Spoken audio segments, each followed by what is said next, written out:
My advice to seniors is no matter what you decide to do after you leave Mulvane High School is give it your best.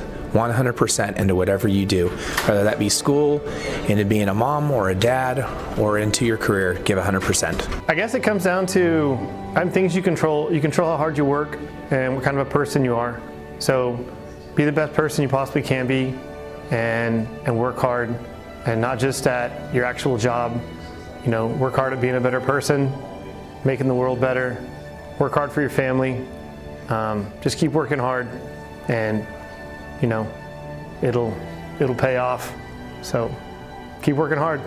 My advice to the class of 2024 is to get out of Mulvane, go somewhere, do something else. You can always come home. To the class of 2024, for a quote from Dwight Schrute, ask yourself, would an idiot do that thing? If the answer is yes, do not do that thing. Go out, work hard, be flexible, and just enjoy life. Two advices I would give the senior class. Number one, there is nothing more important than family. Always put your family above everything, and I think you'll have a wonderful, blessed life. Number two, probably just as big, is don't ever let anybody tell you you can't accomplish anything. There's a will, there's a way. You put your mind to it, you can accomplish anything in this world that you want to be. Best of luck to all the class of 2024. I'd say just enjoy being young while you got it. Seniors, best of luck moving forward. My advice to you is allow yourself some grace. You're going to make mistakes and you're going to learn from it, and that is okay. It's how you pick yourself up in a certain situation or in a tough situation, or how you come back is your true character. So make sure that you take those moments and learn from them, and I wish you all the best. I love you all.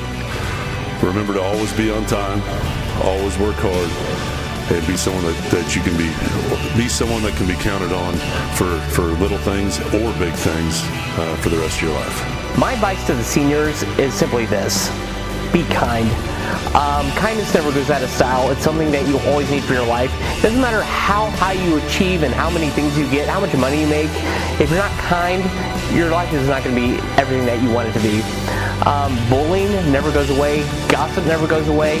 But kindness will endure past all that. So no matter what you do in your life, be kind to each other. Carpe diem, seniors. Seize the day.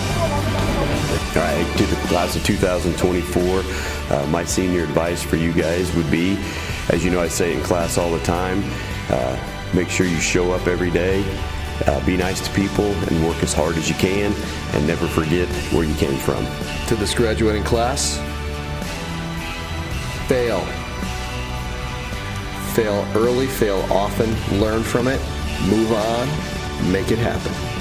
My advice to seniors is don't forget where you came from and never stop learning. Advice to the class of 2024 would be that nothing's ever set in stone, so you can adapt and you can change and you can make decisions now that you change later. Just don't ever think anything's set in stone. To the class of 2024, hey, I want you guys to look forward to the future and be ready for it, but don't forget to enjoy the present. To the class of 2024, my advice to you would be to enjoy life, have fun, work hard, and if you ever need something, we're always here. You can come back and ask us questions, seek advice, and we're here for you.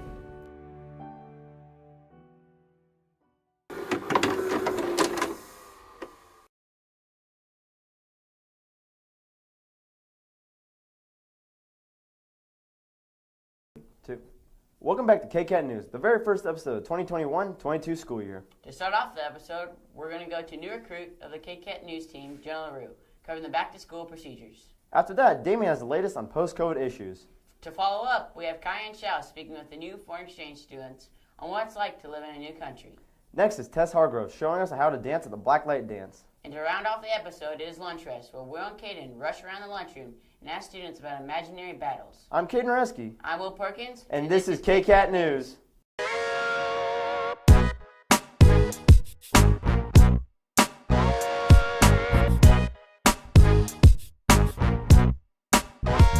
First off, Jonah LaRue is covering the back-to-school procedures and students on coming back full-time. Returning to a normal school year after a hybrid schedule can be a weird transition for a lot of people. I talked to a few students on what that transition was like for them.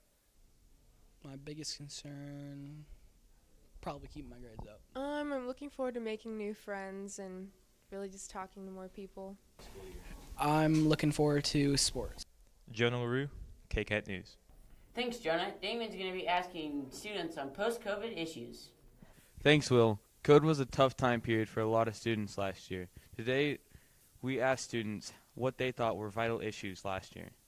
I think it was pretty useful, but I don't think I really liked it a lot, but it was useful. Yeah, I got to see people in person. Definitely our pep rallies and having the whole school together during our pep rallies. We didn't have to go to school, and school was really easy. It was just like a normal school year, but like cut in half. During the school year? No, I was pretty fortunate that most of my friends got in the same period. Yeah, I like being in school full-time a lot better. Not, kind of, a little bit. Only my teachers, because I had no idea what they looked like before, and when they took off their masks, it was just weird. Yeah, hopefully. I'm hoping nothing changes in the near future. Damien Immel, KCAT News. Whenever y'all are ready. Can we count down? Yeah, we count down. 3, 2, 1. Thanks for watching, KCAT. Thanks, Damien. Now Kyan introduces us to some new foreign exchange students to the school. This year, Mulvane High School has 3 new foreign exchange students as far away as Germany and Spain. Johanna, Luis, and Nicole are the new faces in our hallways. Where are you from? From Hamburg, Germany. Why did you decide to become a foreign exchange student? Because I think the USA is a very cool country, and my friend told me about the exchange program, so yeah. Okay, and then how are you adjusting to the US?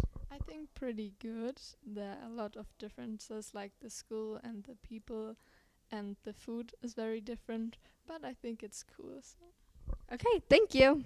Where are you from? I'm from the Basque Country that is in north of Spain. Okay, why did you decide to become a foreign exchange student? I decided because it's like a new experience, and I think that is awesome, and I like to meet like different people, so it's a good idea. Okay, and how are you adjusting to the US? It's so different, but I like it, and I like so much the higher schools because it's so different. Okay, thank you. Where are you from? I'm from Spain. Okay, what made you want to come to the US and become a foreign exchange student? Yeah, so to learn the English language, so make new friends, and like live another experience. Yeah. Okay, and then how are you adjusting to the US? Well, it's hard to me because it's a new school, new country, new language. So have to get used to it like easily. Yeah. Okay, perfect. Thank you. Thank you, guys. It looks like everyone's adjusting well to MHS. Cayenne Shops, KCAT News. Next is Tess Hargrove showing us how to dance at the Blacklight Dance. Last year, COVID-19 took away a lot of opportunities and activities away from our school. One of them was back-to-school dances. On Thursday, August 19th, we finally got back into our Blacklight Dance. 180 people went, and it was $3 a ticket. I went with a group of my friends, and we had really fun. We danced a lot. And yeah, it was just really fun. I learned a lot of new fun line dances.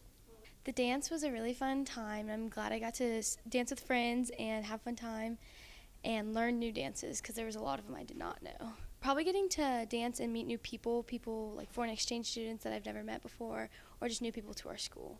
It was a pretty good time. I had fun. Lots of people came.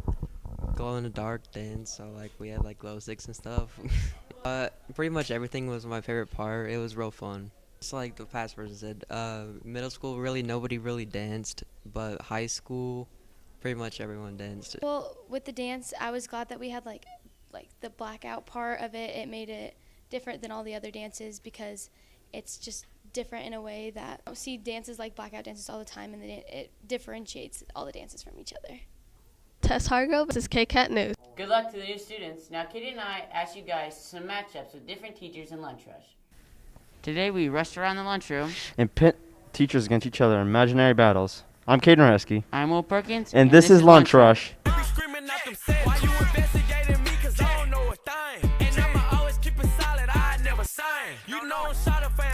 Who did an arm wrestling contest, Mr. Fox or Mr. Abasola? Mr. Abasolo easily. Why? Look at him, he's built different. I mean, Mr. Fox is built different, but Sure. Who would win in a three-point contest? Mr. Hagman or Mr. Abasolo? Hagman. Yeah. I don't know. I think he's a better shooter. Who can eat more hot dogs in 5 minutes? Mr. Tran or Mrs. Long? Miss Long. Mr. Tran. Tron, whatever. Tron? Yeah. Why? Because I believe he can do it. Yeah, right. You can eat a lot of hot dogs? Brandon. All right. Come on. Who would throw a football farther? Mr. Fenwald or Mr. Abasolo? Oh, Finwald. Why? Just look at the guy. All right. Who would win in a 40-yard dash? Mrs. Ihorn or Mrs. Jonick? Probably Miss Ihorn, Why? because she looks like a sports person. Oh, yeah? All right, that's good. Who would win in an arm wrestling contest? Mr. Fox or Mr. Abasolo? Mr. Abasolo for sure. Just my natural instincts speaking to me. Oh, yeah? Yes. Those are some pretty intense battles. And those are some pretty intense answers. Caden Reski. Will Perkins? KCAT News. Great answers, guys. Now this concludes the very first episode of the 2021-22 school year. I'm Caden Reski. I'm Will Perkins. And thanks for watching KCAT News.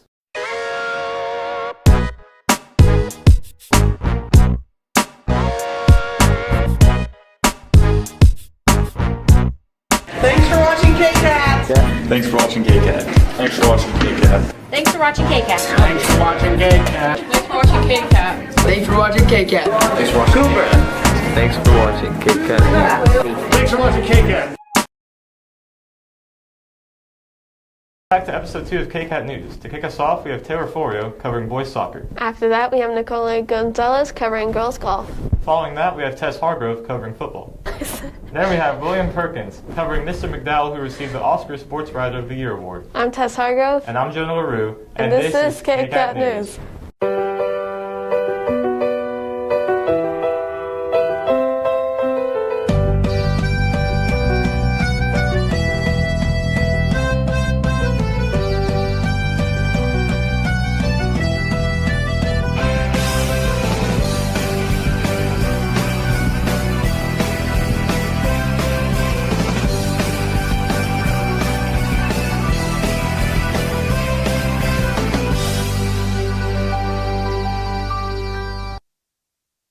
To start the episode, Taylor Florio will be covering the boys soccer team. The boys started their soccer season. Let's see how they think it's. It's pretty fun. We're a pretty good team, and I really enjoy it. I do not like the away games. I don't like traveling. I'd rather be at home where all of our fans are. Definitely. Pretty fun and pretty energetic. I do because the songs that we play on the bus are pretty fun to jam to. Taylor Florio, KCAT News. Now, Nicole Gonzalez covering girls golf team and their thoughts on the sport. Monday, August 30, girls golf opened the season at the Derby Invitational, where Peyton Fox finished in 13th place, Georgia Corunal in 21st place, and Kaya Moore finished in the 37th place. It was really good. I've gone and I've been taking private lessons up at 696, and everything's been going really well. I've improved a lot this year.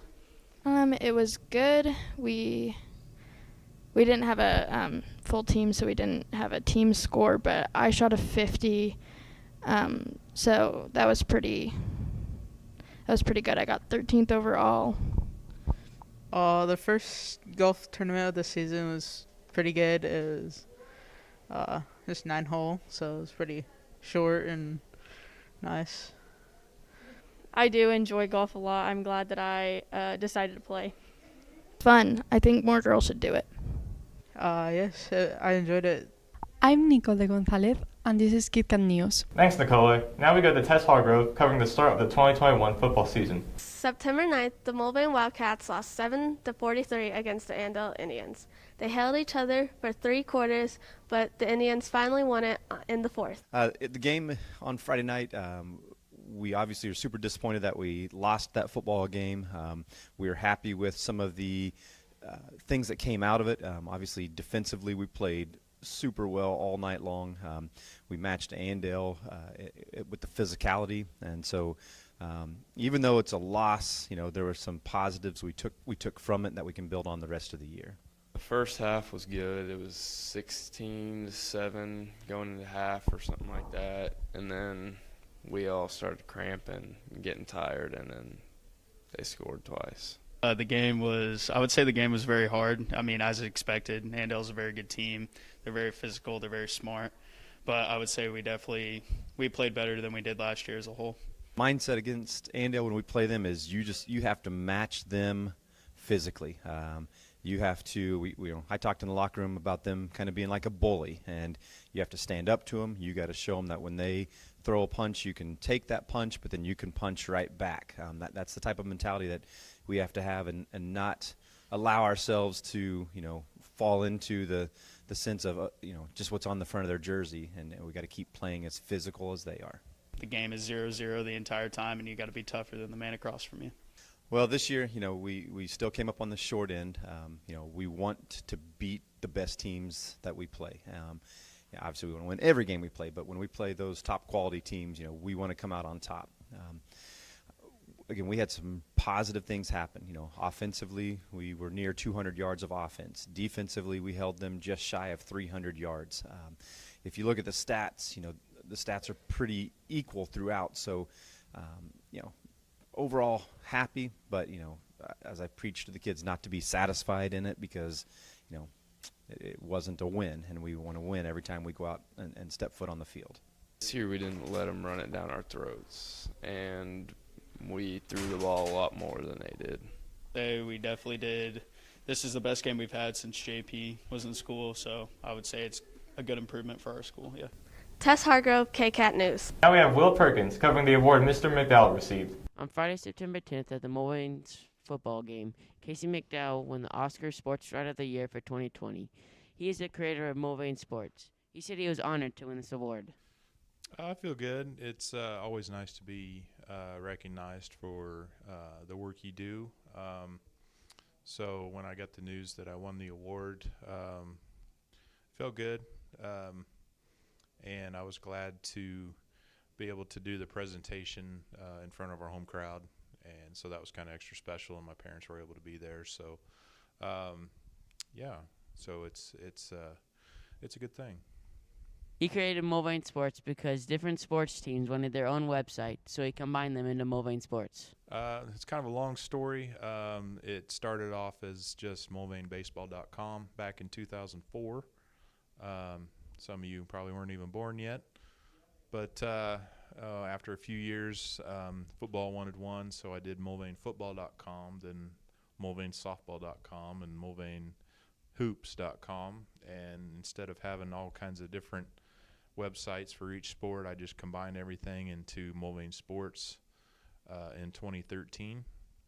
And then I covered all sports under that banner. And in about 3 years ago, I think, we started covering all middle school sports too. So that's kind of the history. And then we did the app a couple years ago. So he wants Mulvane Sports to expand in the future to doing more video production. Well, I kind of hope in the future we can do more video production, and maybe some live streaming through the app or through the website. I don't know if that's in the cards yet, but sometime down the future, hopefully I can get some more people to help out with video production, and we can do more videos with more sports, more highlight videos and stuff. But I do everything by myself in my spare time, so right now I don't have enough time to do videos for all sports, but hopefully in the future we can maybe get some help and do some more video. Thanks, Mr. McDowell, and thanks for creating Mulvane Sports. Will Perkins, KCAT News. I'm Jonah LaRue. I'm Tess Hargrove. And thanks for watching KCAT News. Welcome back to KCAT News. First up, we have Nicolay with the pep assembly for homecoming. Then we have Caden Raheski for Spirit Week. Next, we'll have Will Perkins covering the homecoming crowning. And then after that, we'll have Tess Hargrove with the homecoming football game. I'm Damian Immel, and this is KCAT News.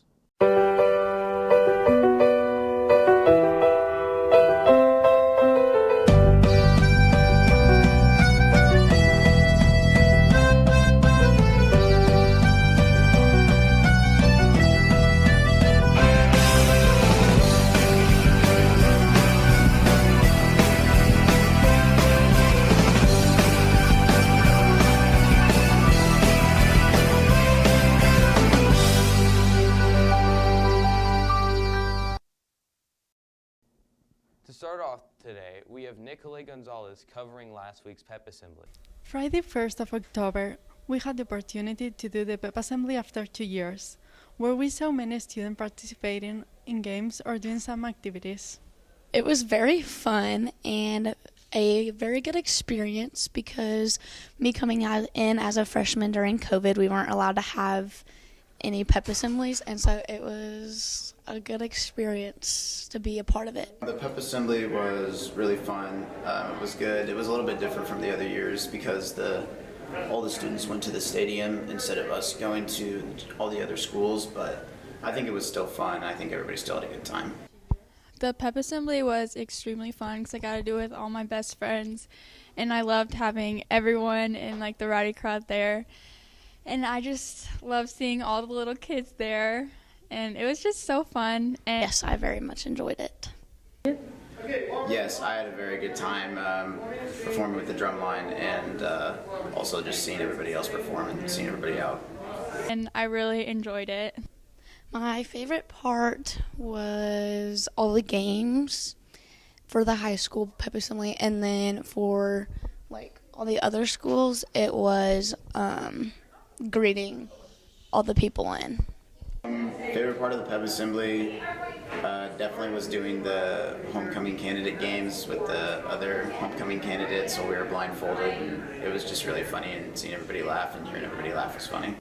My favorite part was whenever me and my stunt group were warming up stunts, and I was up in the air, and all the little kids went crazy. It was so cute.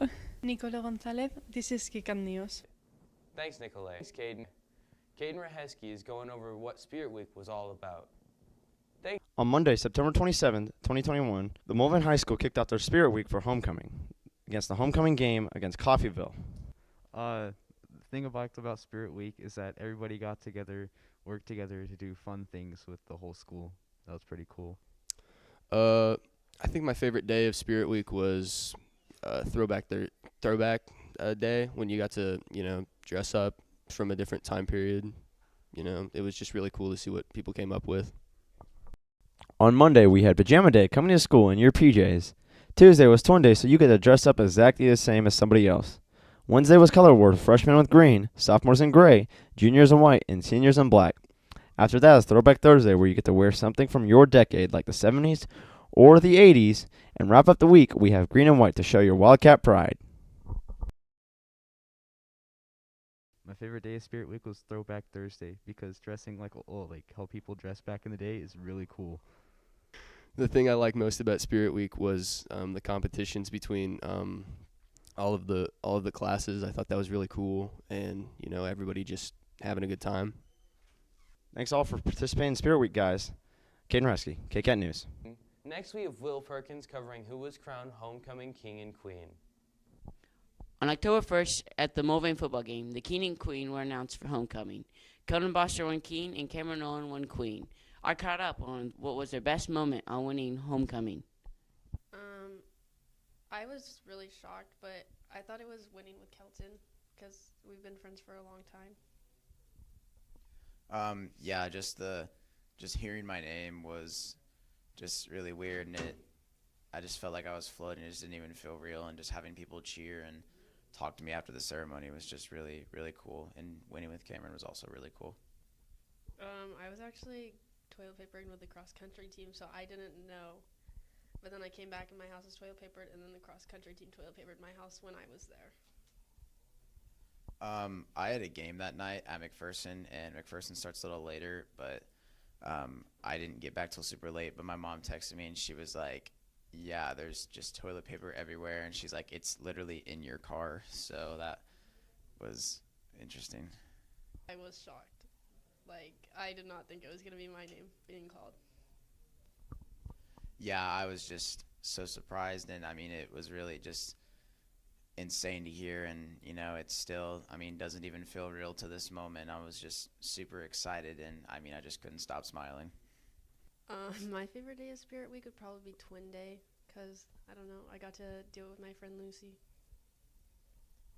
My favorite was probably the Twin Day, because me and Sierra dressed up in jean shorts and our Chiefs jerseys, so that was pretty fun. Congratulations on winning King and Queen. Will Perkins, KCAT News. Thanks, Will. Now on to Tess Hargrove, who is giving us the details of last week's homecoming football game. Thanks, Tess. On October 1st, the number 8 ranked team in 4A, Mulvane Wildcats, dominated Coffeyville 51-6 on the annual homecoming game. It was a pretty good game. All the kids got in, so that was the exciting part for the JV and the freshmen. You know, it'll be kind of cool for them freshmen someday to remember back when they were freshmen and be able to say, hey, I got in a varsity homecoming game, so that's great for those guys. The older guys were super pumped up, and it was just fun to watch. I thought we played pretty well. It just kind of was a beatdown from the very first snap of the ball. It's pretty fun. It wasn't really a close game, so pretty much everybody got to play. And after the game, it was pretty fun. We all went and hung out, and yeah. Yeah, I thought we did great overall.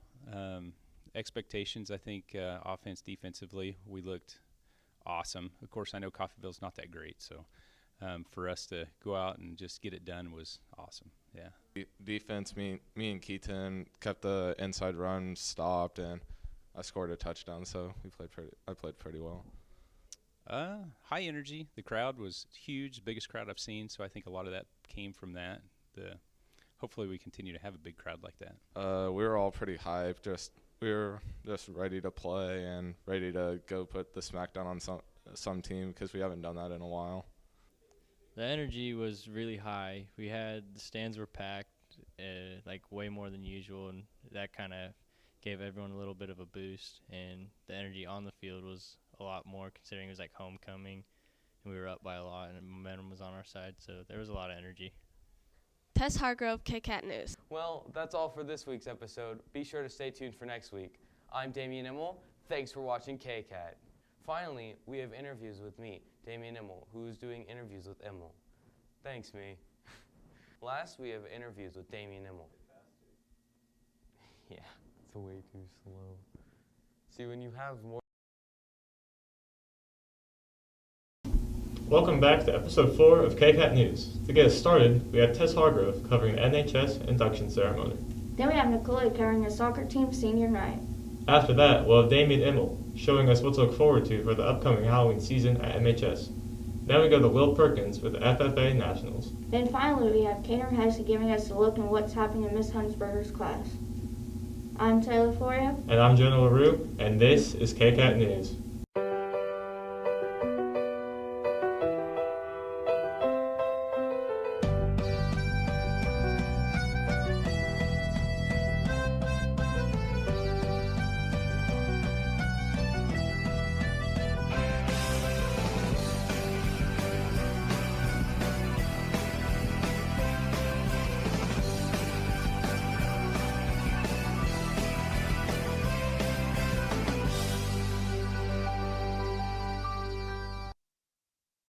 To kick us off, we have Tess Hargrove covering NHS.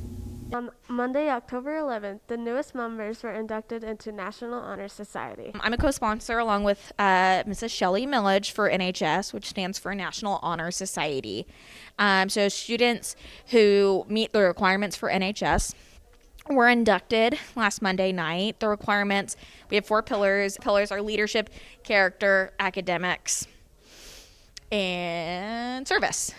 So they have to show that they'll be able to meet those needs or that they have met those needs in the past. For induction, we have a ceremony that is similar for most NHS across the country, where they get to sign their initiation book.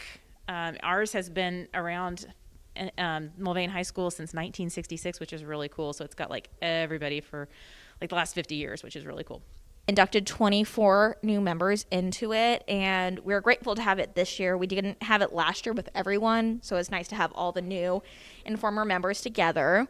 Light a candle to represent knowledge, and we recite the pledge together as a group. I chose to be an NHS sponsor mostly because I think it's important for all of our students here at the high school to understand that there are not just perks with getting good grades and being active in the high school, but there's also responsibility that goes along with it. And I think, for the most part, other than my sarcastic humor, I show and uphold most of the pillars that we have here at the high school for NHS. Why did I want to be a sponsor for NHS?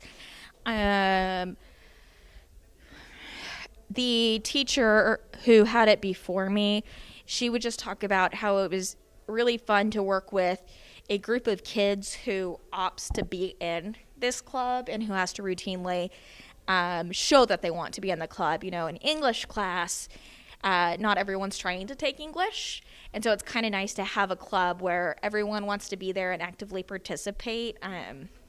It's just a different kind of environment to be in sometimes, and it's nice.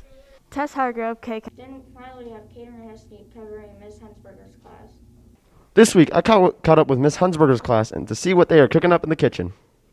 What we've cooked this week, well, we actually haven't cooked this week, but last week we did a ramen cooking lab, which our group, we usually choose like what kind of food groups we get. In our group, we got protein, so we did a chicken ramen, and that was pretty good. I mean, we just used like the instant noodles and made our own broth, threw some chicken in there. It was pretty good. This week we cooked ramen s'mores, believe it or not. So it's a s'more without the graham cracker, basically. The favorite thing I've cooked, I can only remember the ramen s'mores, so that.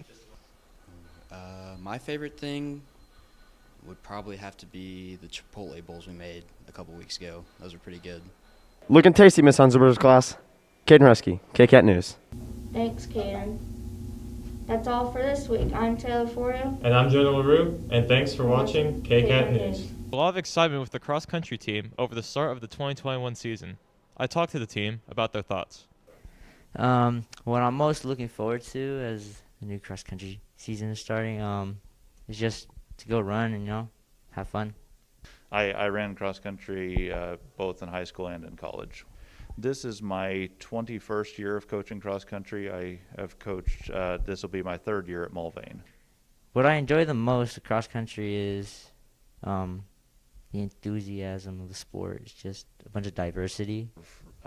Really dedicated people are willing to work hard and see those results develop as a season, and also they're a lot of fun to be around. So it really, I would say it's the athletes that I get to work with.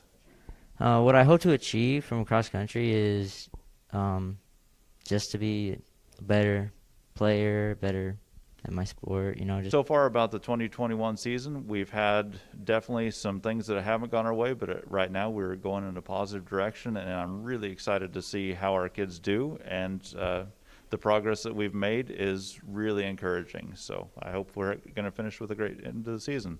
Jonah LaRue, KCAT News. Welcome back to KCAT News. This week we have Jonah LaRue covering Jacob Wilson's journey to state. After that, we have Will covering Peyton Fox's performance at the Girls Golf State Meet. Then Tess talks with the football team on their performance in the playoffs. And after that, Caden is covering the band's performances at Arkalala. And to wrap up the episode, Cayenne will be covering Hunter Sayer singing with Barton Community College. I'm Nicola Gonzalez. And I'm Cayenne Schaus. And this is KCAT News.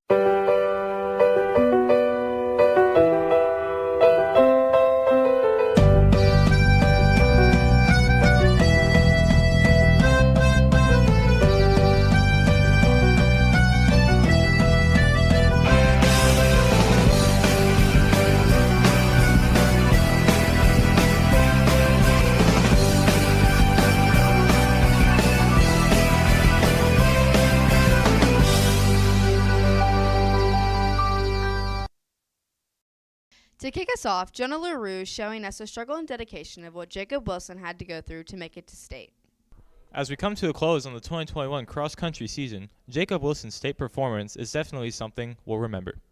Jacob is somebody who really has a lot of potential, and he, as the season went on, we had some injuries we dealt with, but he was really, towards the end of the season, starting to see some of that potential and realize quite how good he is. I really liked running with my teammates. It is surprising that he did really well, but no, I think he has a lot of potential, and I think we're just seeing the very beginning of what Jacob has to offer. During high school, cross country was a lot different from middle school for the team aspect and just running in general. We ran longer distances, and it was more of a bonding experience than it was middle school. Honestly, there's a lot of favorite parts that I have for the season, a lot of fun times that we have in practice, and a lot of times that people are just enjoying being around each other. So that's really the favorite part, is just the time with the team and just enjoying being around a great group of kids. Jonah LaRue, KCAT News. Congrats, Jacob, and good luck on the future meets. Up next, in Will Perkins covering Peyton Fox's performance throughout the season and in the state. On October 11th, the women's golf team traveled to 4A regionals, and Peyton Fox shot a 113 and finished in 17th place and earned herself a trip to 4A state golf. There, she placed 54th and shot a 109. I asked her what she improved on the season. In the beginning of the season, my chipping and putting was really bad, so I definitely improved on chipping and putting, and that definitely helped me. It was good. It was cold, but I qualified by getting 16th, and they take the 16th individuals plus teams. It was one over my best score, and the conditions were not great, so I felt pretty good about it. Good job on the season, Peyton. Will Perkins, KCAT News. Congrats, Peyton. Now the Wildcats have opened up some eyes over this recent season. Tess Hargrove is covering the ups and downs that make the Mulvane football team in the playoffs. On Friday, October 29th, the Mulvane Wildcats beat Ulysses 46-16 to get into the playoffs. We played really well. We were extremely focused. We talked all week about how we can't overlook any team or any game. Focus 1 week at a time and be 1-0. And we came out and executed really well and took care of business. Our best thing, honestly, everything other than the opening kickoff. Our defense is dominant. They're super, super good. We always get a short field on offense, so it makes us look a little bit better than we actually are. My favorite part was they got the onside kick, and we were on defense, and the second play, I got a big sack, and I got up and celebrated. It was fun. Our defense was just the best part of the game, I think. Definitely that the dude I was going against was about 2 or 3 of me, and I beat him. That was my favorite part. Absolutely. We're going to win in advance. 24-17 is going to be the final score. I think we have potential to go to the state game. I think we have a lot of potential to go deep in the playoffs and compete. I think we're really underrated, so I think we have opportunity to go far. I hope so. I mean, the dude that I'm about to go against is probably one of the best linemen I've ever gone against, but, you never know. Tess Hargrove, KCAT News. Good luck, Cats. Now the band has gone to the march at Arkalala. Caden has the latest. On Saturday, October 30th, 2021, the Mulvane High School Band went to Arkalala to march for the day, earning them a 2. Overall, we received a 1 rating from our field competition. We did that in the evening. and we received first place and best in class, as it's called. The instrument I've been playing is the alto saxophone, and I've been playing it for around 5 years. My favorite piece of music to play is probably Misty. This year, I thought the strengths that we did really well. Coming back from COVID last year, we didn't march as in depth last season just because of how the COVID year played out and the splitting of classes. So I thought we really kind of rose to that occasion, coming over of getting over the COVID and being able to march as a full group and adding some more drill. Overall, I'd like to add some more complex drill as the years go on and try to keep building up from what we've done this year. My part of the part of band that I enjoy is jazz band. Strengths and weaknesses of the overall band is probably maybe our drum line. The flag people. And then color guard and maybe staying in tune. Yes. Strengths are playing together and having an overall fun time. Arkalala is actually a community festival down in Ark City. It's actually a multiple day thing. It's kind of similar to Old Settlers Day. They have parades and carnivals and all of that such. It's just more of a fall festival. They usually have it the weekend of Halloween, whatever's the closest Saturday to Halloween. Congrats on our D2, Mulvane. Caden Hresky, KCAT News. Congrats, Mr. Keller and the band. And now to wrap the episode up with Cayenne on Hunter Sire singing with Barton Community College.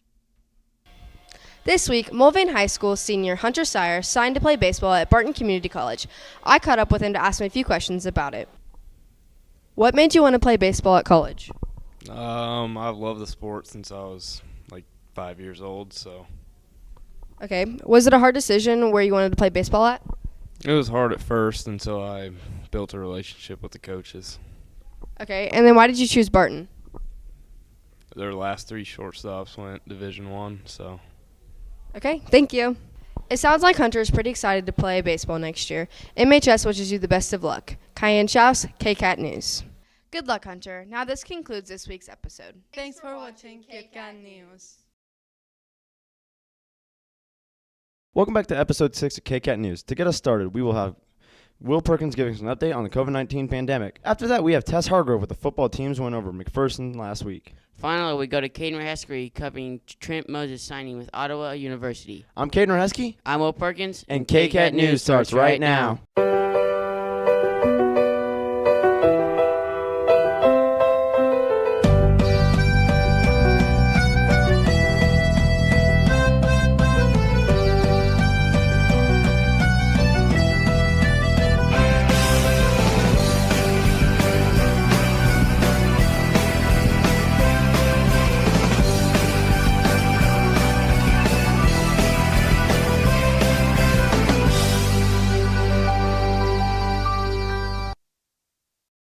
To kick us off, Will Perkins with an update on COVID-19 pandemic. Mulvane High School has been going back and forth with masks this year because of COVID numbers and introducing new procedures. Since recommending masks, if a total of 5% of students are affected by COVID, then we do have to wear a mask. Or if there is a total of 3% of staff affected by COVID in our school, then we are supposed to wear masks. So if we ever do meet or reach that criteria of the 5% students and 3% staff, then we will be in mask for 2 weeks. At the end of the 2 weeks, we'll reevaluate. And if we're under that, then we are mask optional, which we're in right now. Are masks working? Yes. We always notice a big surge or spike in quarantine cases when masks are not implemented. And so about every 2 to 3 weeks when we go in and out of mask, after we've been out of mask for a week, then we do see a surge of cases. Yes, the vaccine is very important. Anybody in the high school, and now they've actually approved it for the younger kids as well to get the COVID vaccine. It helps prevent you from getting as sick if you do get it, but it also helps prevent you from having to quarantine if you are a close contact. new procedures that we've introduced this year. Besides the mask wearing, we do testing here at the high school. We do rapid antigen testing, which takes 15 minutes. So if you have symptoms of COVID, we can do the test here on site, which is very helpful. It helps keep kids in school. And we can also do daily rapid testing for kids that are quarantined, so that way they can stay at school while they're quarantined. Will Perkins, KCAT News. Then we go to Tess Hargrove talking about the football team's win over McPherson last week. The Mulvane Wildcats beat McPherson 18-16 to win the regional match. Game on Friday against McPherson. Man, just a hard-fought battle. You know, McPherson's a great football team. You know, it's hard to beat a team twice in the same year, and we had that task within 4 weeks of each other. So, our kids came out and performed really well. We were, pretty focused throughout the game. We felt like we were in complete control of the game until about the last 3 minutes, and kind of got a little scary there at the end. But overall, our kids knew that they were going to beat McPherson that night. The game on Friday, offensively we did pretty well, and defensively we played lights out for like the first all 4 quarters basically. Last 2 minutes we just our heads weren't right, but overall we did really good and we shut them out, basically. My favorite part about Friday was the hands team late, and Shannon Fuller stepping up and playing a very small role, but turned out to be a very huge role in that football game. Not only did he recover 1 onside kicks, but he recovered the second one as well, and the second one was way tougher than the first one. So that had been my favorite part of him shining at the moment he had the opportunity to shine in. My favorite part was morely the scoring a lot, so I do have some favorite plays in there that I like to enjoy, and yeah, we did it a lot, and I was pretty excited about it. The favorite part is playing defense and making the tackles and making the big plays and celebrating with the team afterwards and holding up the plaque. Do I think we're going to do well on Friday? Heck yeah, I think we're going to do well on Friday. I think Bueller doesn't know what's coming at him. We're bringing the green and white up north, and usually we say we're the boys from the South, and here we come. Boys from the South are coming up, and we're going to, I think, put another shock in a lot of people in the state and shut down the Bueller running game and celebrate Friday night with another Wildcat win. Kind of nervous about that because this could be a big deal for us if we beat them, and yeah, I'm ready to go. I'm ready. I think we have a pretty good, solid game plan the coaches have put together, and I think we'll do pretty well. Tess Hargrove, KCAT News. Thanks, Tess. And finally, we have Cameron Heskery covering Trent Moses signing with Ottawa University. On Monday, November 8th, 2021, Trent Moses signed on to Ottawa University. I caught up with Trent to see on his thoughts on signing. I am signing for wrestling. I'm signing at Ottawa University for wrestling. It's kind of weird having everyone stare at me. That was just awkward, but I was excited. I didn't really start thinking about it till high school, so it kind of, I've always been wrestling for a long time, but I don't know how to answer that. Caden Hesky, KCAT News. Thanks, Caden. Well, that's all for this week. I'm Caden Hesky. I'm Will Perkins. And thanks for watching KCAT News.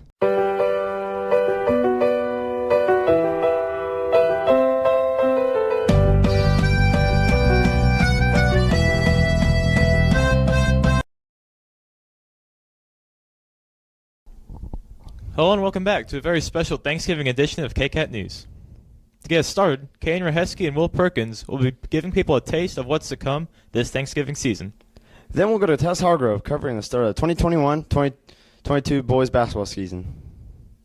After that, we got Jonah LaRue with the start of this year's wrestling season. And then following that will be Kyan Schaus with the beginning of the girls basketball season. And finally, we have Taylor Forio give you some insight on the KAY food drive. I'm Jonah LaRue. And I'm Caden Hesky. And this is KCAT News.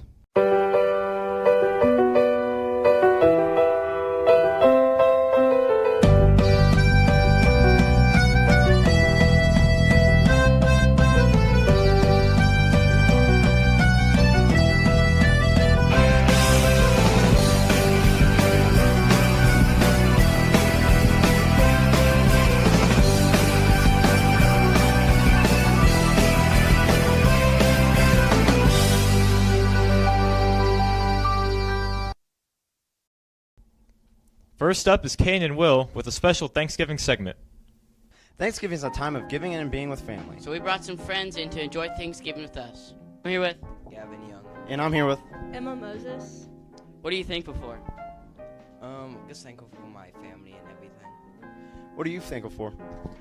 I'm also thankful for my family and friends. Would you guys like a roll?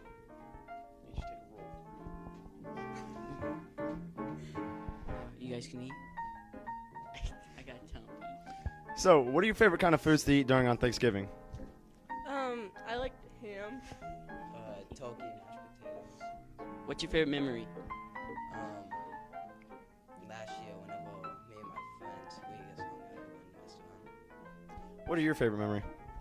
Just we have a party every year for Thanksgiving and all my family comes. What are some traditions you like to enjoy? Just we always have karaoke every year on Thanksgiving, and everybody from Indianapolis comes down. Just going out and shooting pumpkins at my grandparents. And where do you go to celebrate Thanksgiving? My grandma's house. My grandparents. I'm here with Austin Vanderhoof. And I'm here with Xander Whitcomb. Would you get yourself a roll there? What? You can grab yourself a roll there too, Xander. Start eating. This is Thanksgiving. All right. So, what is your favorite kind of food to eat during Thanksgiving? Steak. What's yours? Turkey. What kind of things are you thankful for? Pepto-Bismol. When you're camping in the woods, eating way more than you should, it helps your belly feel super good. You're taking this serious. Come on. I am. Okay. What are you thankful for? I'm thankful for my family. We get to hang out with everybody.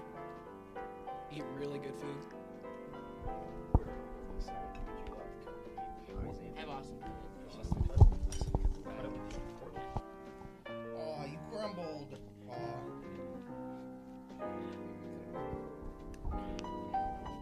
Gotta get that ASMR pie cutting sounds. Yeah, come on. That's there. All right. All right. Dig into your pies. You guys can dig into your pies now. It's good, isn't it? What are your opinions on this pie? It's all right. Very moist. You want to try some turkey? Turkey. Turkey? Oh, no, it's turkey. Dig in. Get a fork. Yeah, get that sounds in.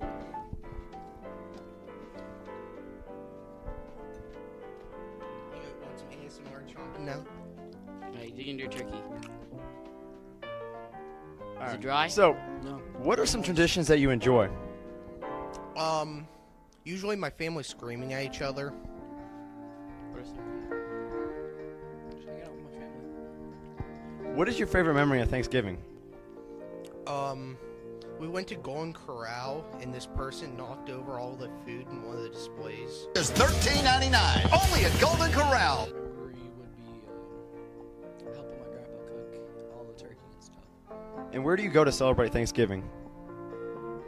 Restaurants. My grandpa sells. Okay. Dylan Rogers. You got to speak up. Dylan Rogers. Hey, Carter Holindy.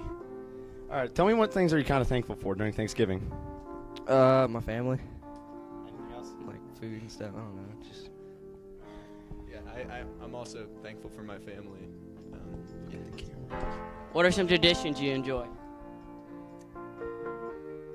I'd say probably like watching football on Sundays. Any traditions for you, Dylan? My mom makes this stuffing that's really good. So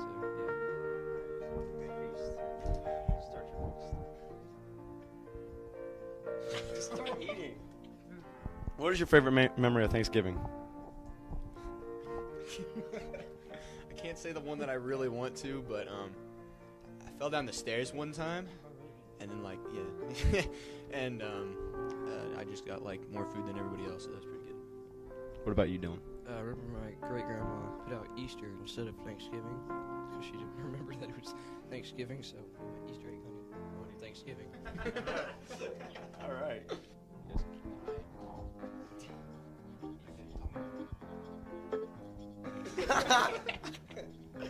The turkey. Oh no! Oh, take it.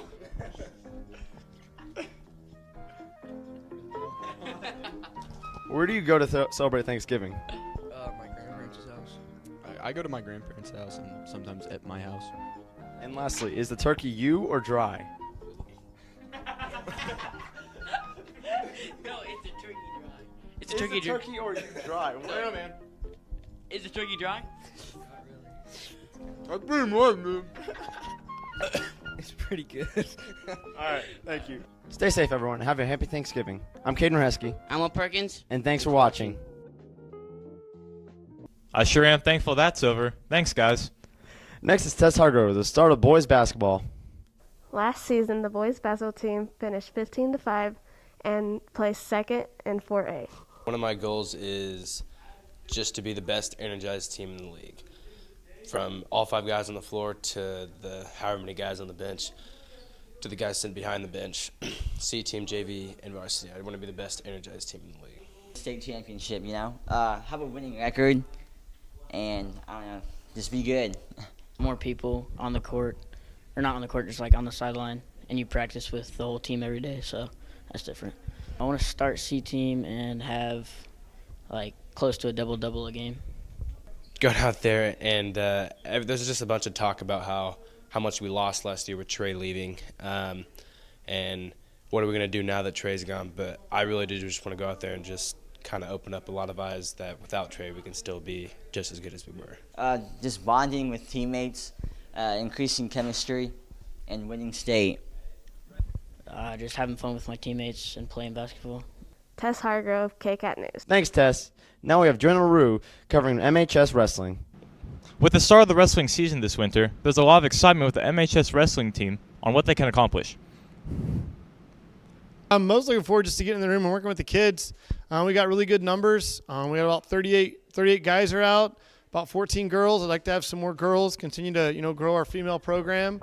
But just getting in there and working with the kids is usually my favorite part about the sport. I think the most difficult thing about wrestling would be the conditioning and the mindset of wanting to push through, especially during like the third round or overtime. It's the ultimate sport. It's the greatest thing. I tell kids this. I mean, it's a team sport because they rely on their teammates to get better. But then just like in life, like when it comes down to it, it's them. They're out there. It's one of the things that makes it tough to get kids out for wrestling too. Like, I mean, if they win, hey, cool. If they lose, like there's nobody else to blame. It's just them. And they got to do a little internal reflection and go back and work hard. It's a physical sport, and I like physical sports. Also, it takes a lot of effort to get good. So I think the most difficult thing for coaching for me, whether it's wrestling or soccer or anything really, it's getting kids that haven't done it before, kind of talking them in to come out and giving it a shot. And I kind of feel like once we can get them in the door and understand like they can get a lot out of whatever activity it is, even if it's whatever it is, but just getting them in the door. And then once they get there and we start working together, then I don't know, they're usually hooked. Good luck, wrestling team. Jonah LaRue, KCAT News. Now we go to Cayenne Shouts, covering the start of the girls' basketball season. With the 2021-2022 girls basketball season underway, this year's girls have already been hit with some huge obstacles, with the sudden unexpected passing of their head coach, Mr. Doug Evers. But with the promise of the new season, hopes are high for the girls and their new head coach, former assistant, Katie Carpenter. Well, right when it happened, obviously we were all shocked, but just having each other and being together really did make us closer and just makes us realize that you don't know when anything's going to happen. I think mainly I think we all just realized how much we actually need each other and how much of a family we actually are. 'Cause we were close before, but then after the death, it just kind of it just brought us a lot closer as a team. Honestly, together, without each other, I know we would not have been able to get through it. And especially having our assistant coach, Katie Carpenter, she is amazing, and we all just did it together. It's always going to be something that we'll think about because we knew him a lot better than a lot of other people. So I think he'll always be in our hearts. I just think we've gotten past that initial heartbreak of it. honestly just to do it for Doug. I mean, that's our motto going into the season. And I think just partially just like being back on the court with each other. And then we're really hoping to do a lot better and be more successful. And Thank you, Carly and Lauren. The hopes are high for the girls this new season. We wish you all the best of luck. Cayenne Schaus, KCAT News. Thanks, Cayenne. And finally, we have Taylor Florio give us a look at the KAY food drive. Hi, I'm Taylor Florio. I'm Nicola Gonzalez. And we're interviewing people about the food drive. The food drive is what KAY hosts one a week every year at MHS, and you just bring food for every day to get MVC points for your class. It is this week. During the week, we have vegetables yesterday, fruits today, tomorrow's pasta, and Thursday is hygiene products. And if you bring it in, you can get double points for your class. It's just in the MHS Commons, and there will be tables with your class names on it, and you can just bring in food and put on the table in the mornings. Thanks for watching KCAT News. Thanks, Taylor. Well, that's all for this week. I'm Jonah LaRue. And I'm Caden Rasky. Have a happy Thanksgiving, and thanks for watching KCAT News.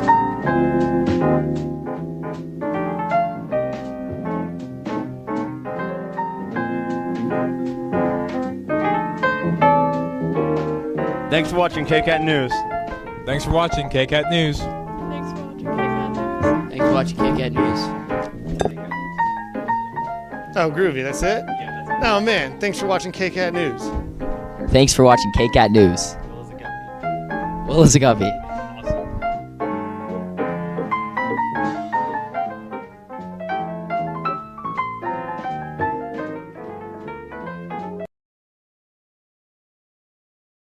And welcome to another very exciting episode of KCAT News. To start us off, Caden Rahesky will be giving us a recap of KAY Food Drive. Then we'll go to Jonah Lou, who's giving us a look into the start of the bowling season. After that, we have Tess Hargrove with the MHS Gatorade Scrimmage. Then finally, it's Cayenne Schaus with the winter formal at MHS this weekend. I'm Tess Hargrove. And I'm Damian Immel, and this is KCAT News.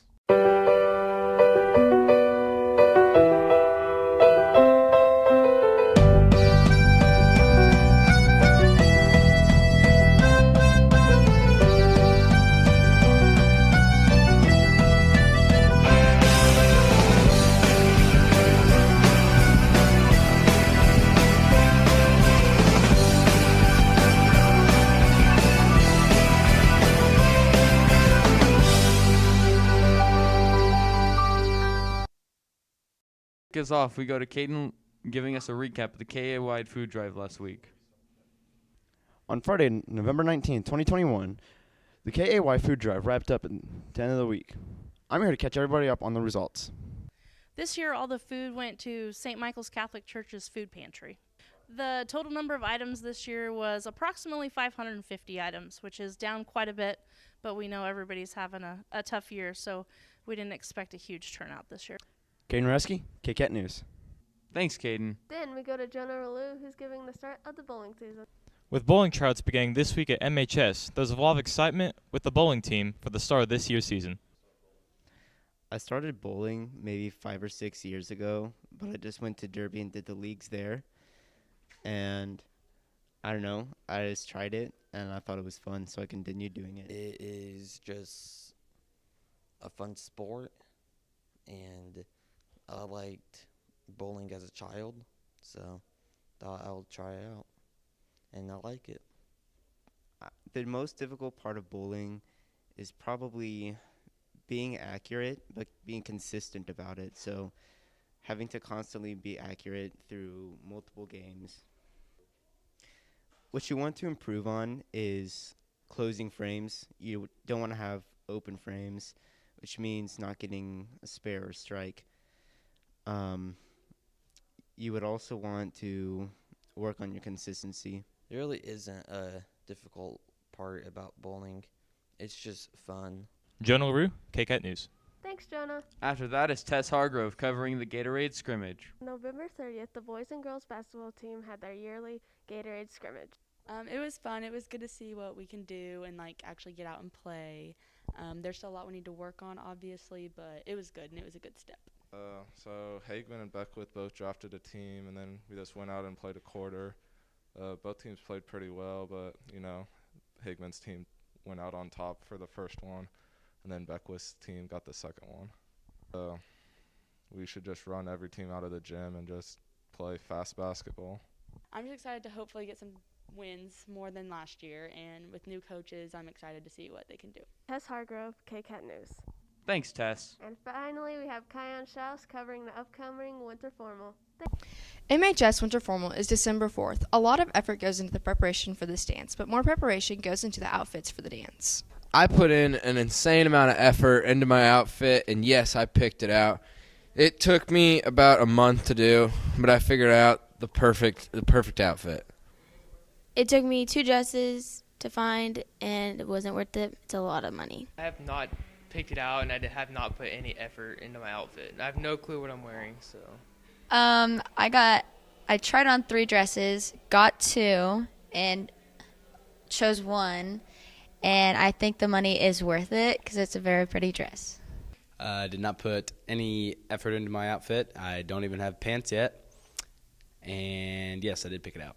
It took me like 5 or 6 dresses before I found the one, and I went to like 3 different stores, and then after I bought my dress, I went to another store to just make sure I found the one, and I think all the money is worth it because we do end up having fun, and we take lots of pictures, and in the future, it's just worth the memories on the pictures and stuff.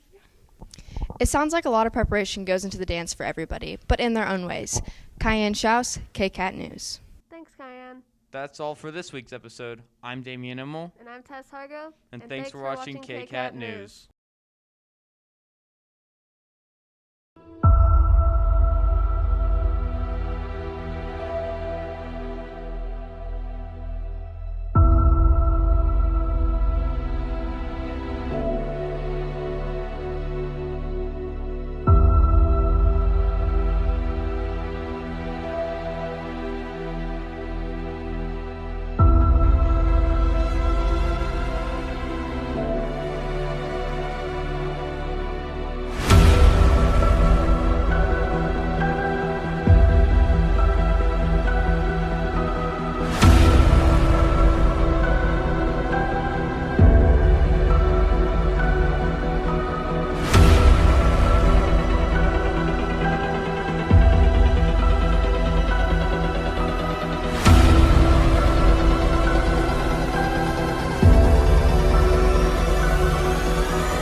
Want a lot for Christmas. There is just one thing I Still not here yet.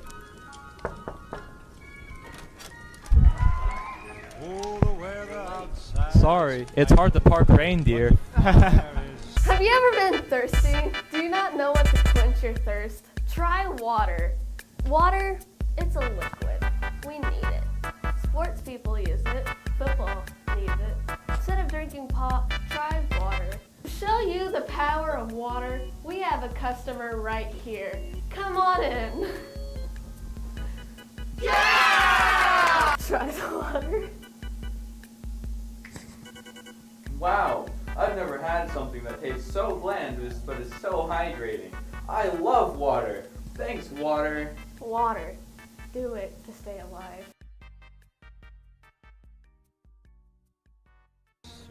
After a good laugh, a lot of talking, and a nice conversation about illegal parking, I think it's time we get into our first holiday segment of this year. Let's hear it for Will and Caden. As holiday season approaches, we here at KCAT want to bring holiday cheer. We need to read students about Christmas. And hopefully we might get to see Santa. I'm Caden Reski. I'm Will Perkins. And this is our holiday special. I'm here with And I'm with Kevin Martin. So, what is your favorite holiday memory? The day I got a dog. Probably when just waking up in the morning looking at Christmas presents. What's your favorite Christmas tradition? The food. Finding the pickle that's hidden in the tree. Can you elaborate more on the pickle? It's stuck in the middle of a tree. Whoever finds it gets the next present. Do you believe in Santa? Yes, of course.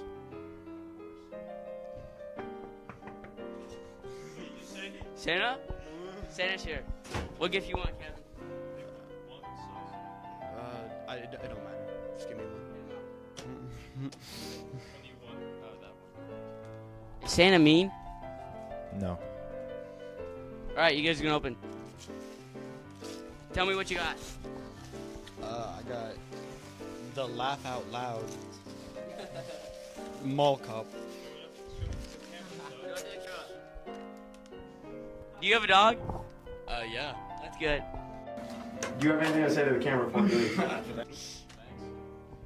When are you gonna watch that? Right when I get home.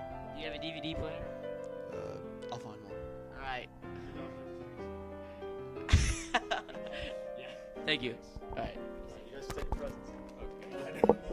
Take everything. Merry Christmas. Hey, I'm here with Tyson Schultz. What's your favorite memory of Christmas? I like drinking hot chocolate and sit next to the hot fire.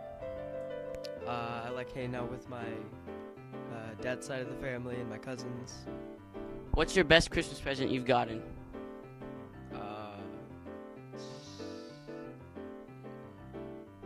Bicycle?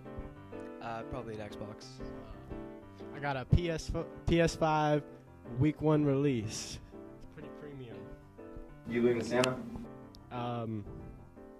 The Jolly Fat Man? He eats too many cookies, scientifically. Yeah, totally.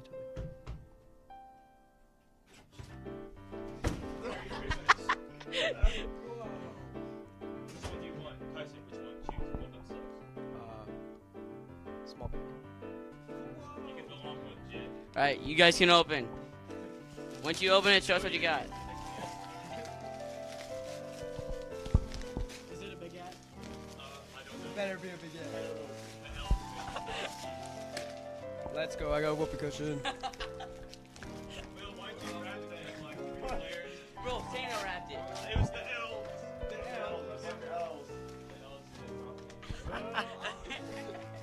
I should have chose the lawnmower. I'm so excited! Put it on. Oh my God. Yeah.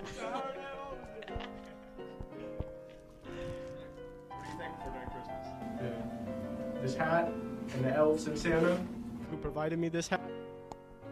What do you use that whoopee cushion for? Funny laughs. Breaks. Yeah. English. All right, that's good, guys. Merry Christmas. Phoenix Wood. Ethan Thorpe. So what's your favorite memory of Christmas time? Sitting down with my aunt, opening presents for my family. I would say just the whole family kind of getting together, just spending time with each other. What's the best Christmas present you've gotten?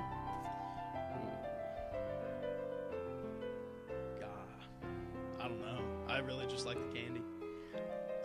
An Oculus Quest 2. Do you believe in Santa? Should. What did you just say?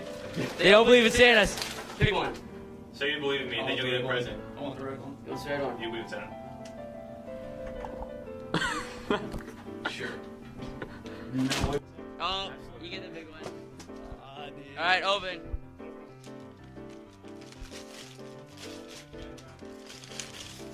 Oh, you get toilet paper. Someone's been naughty. That's paper towels. You thought that was... Bro, the elves are stupid. It's paper towels, bro. The elves are stupid. The elves are kind of slow sometimes. They were supposed to get toilet paper. What? Yo, open that up. Open that up. What do you get, kid? What is it? It's a pop bag. Oh. You're like with the Dollar General. Picked out random things. Oh, what? I need that to practice beating my elves because I got paper towels instead of toilet paper. I'm here with Jalen Lavers. What's your favorite memory of Christmas? Maybe getting a big cutout of Justin Bieber when I was like 5. Pretty awesome. Or I went to Florida last year. That's pretty cool. Mine is probably just going to visit with my family and playing games. What's your favorite Christmas tradition? Probably Christmas dinner Or my family goes to movies on Christmas every year, and that's fun. Do you believe in Santa? Heck yes. Santa is real. Santa's coming. Santa. Merry Christmas. Which present do you want? It's so neat. Pick a present. I want this one. Okay. Yeah, this one. All right, you guys gonna open. Oh. Show the camera what you open. Yes, we should. Okay.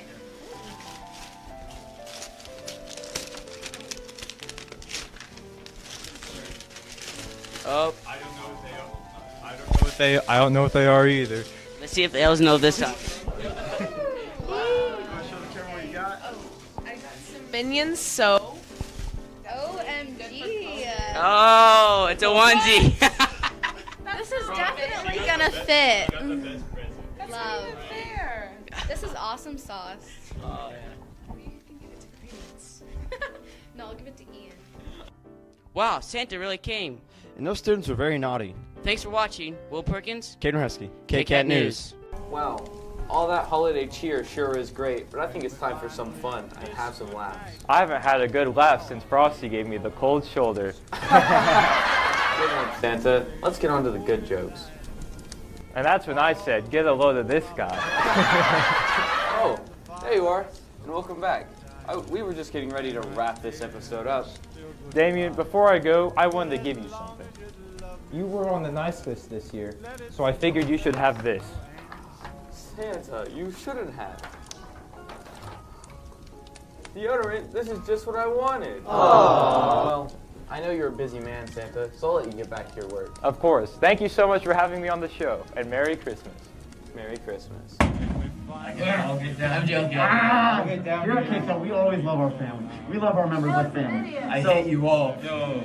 Here at KCAT, we always love our family. 1, 2, 3. Happy. Oh, the fire is slowly dying, and my dear, we're still goodbying. But as long as you love me so, let it snow, let it snow, let it snow. I think the movies are a good idea. Yeah, like the Paul Blart collection.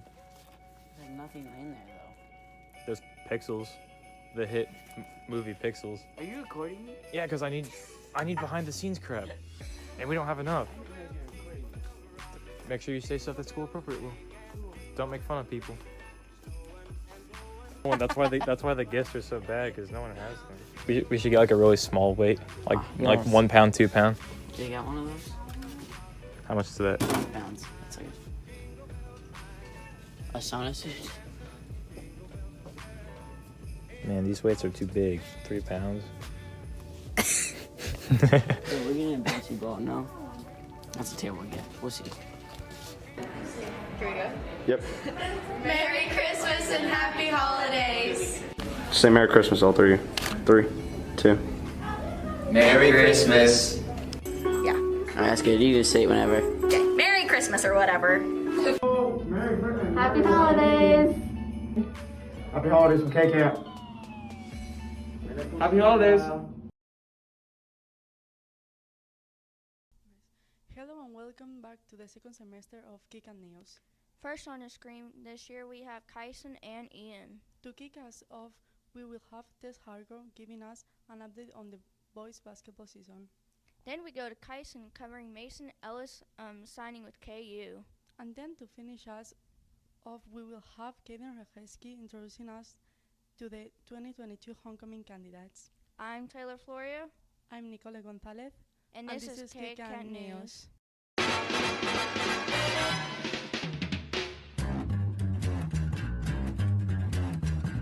I think it's time we blow this scene. Get everybody in the stuff together. Okay, 3, 2, 1, let's jam.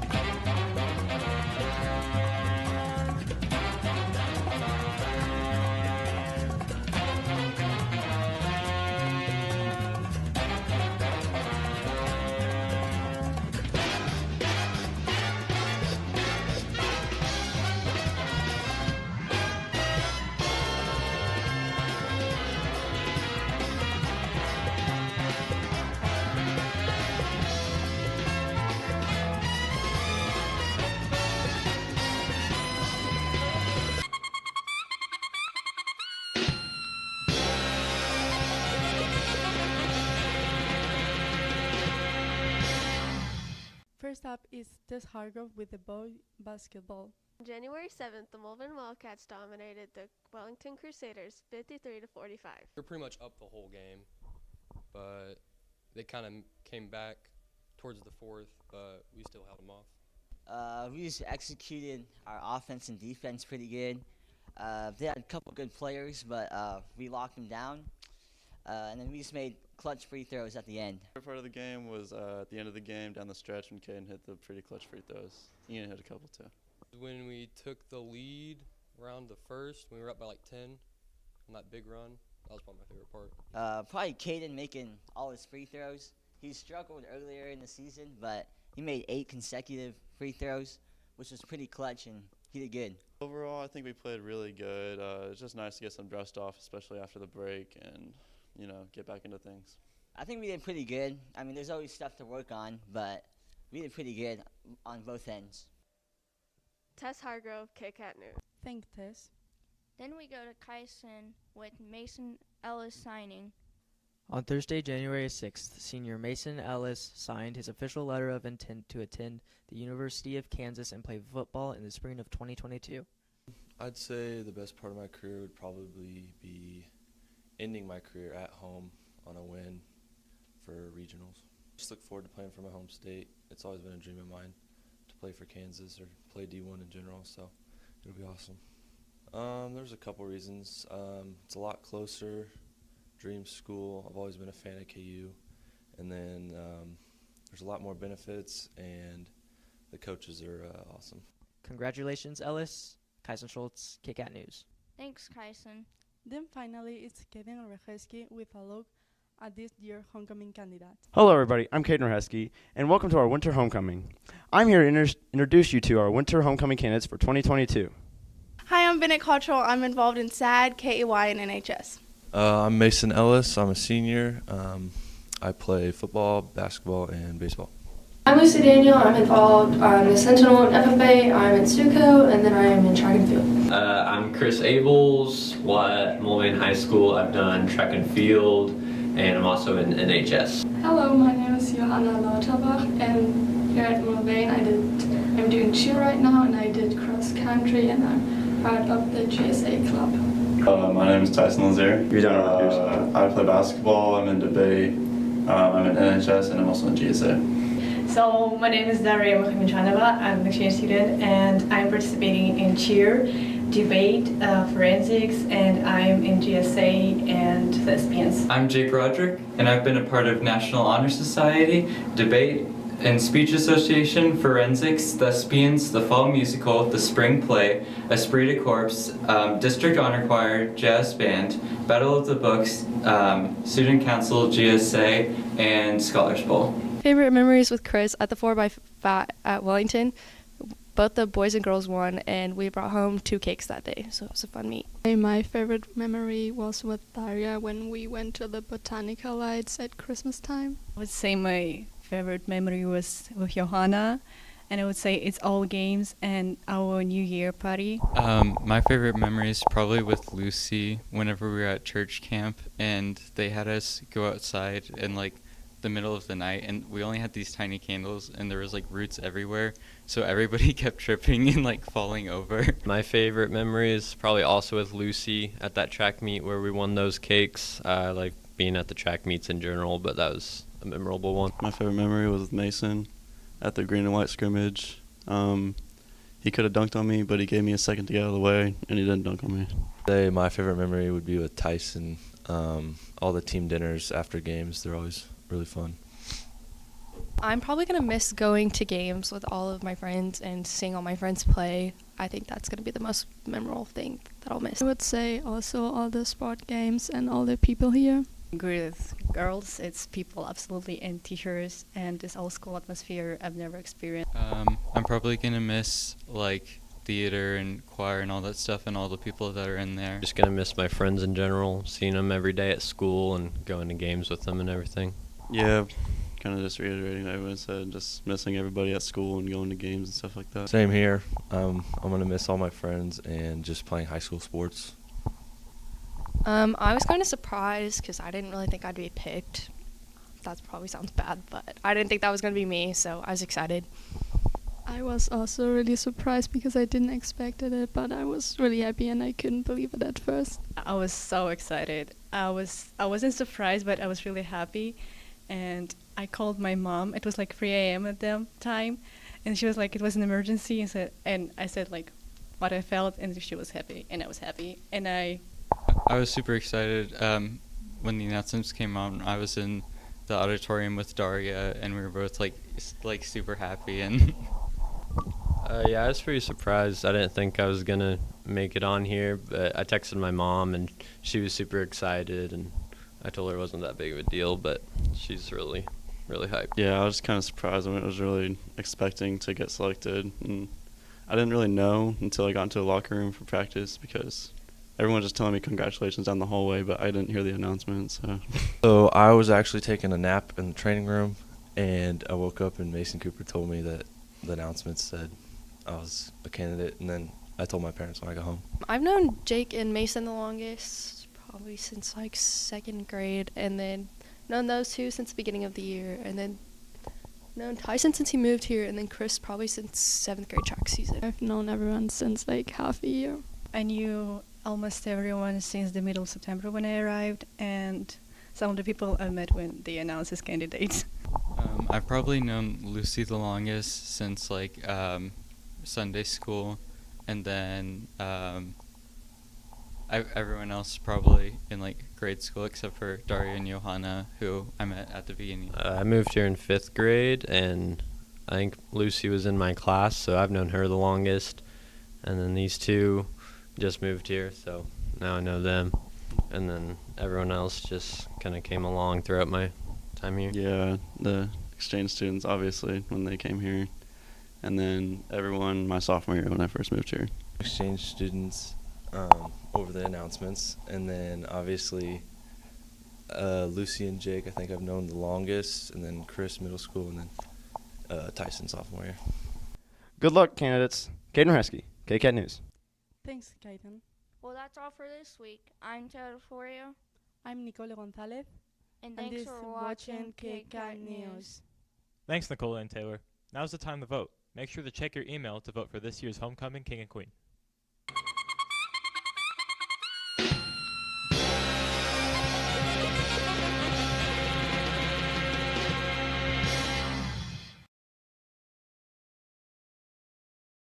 Welcome back to the 11th episode of KCAT News. To start us off, Taylor Florio has the update on how the bowling season's going. Then Caden Rahesky gives us the forecast on the weather next week. Next, Ian Lawmark. Last but not least, Jonah Lalou has the NFL playoffs. I'm Tess Hargrove. I'm Will Perkins, and this is KCAT News. I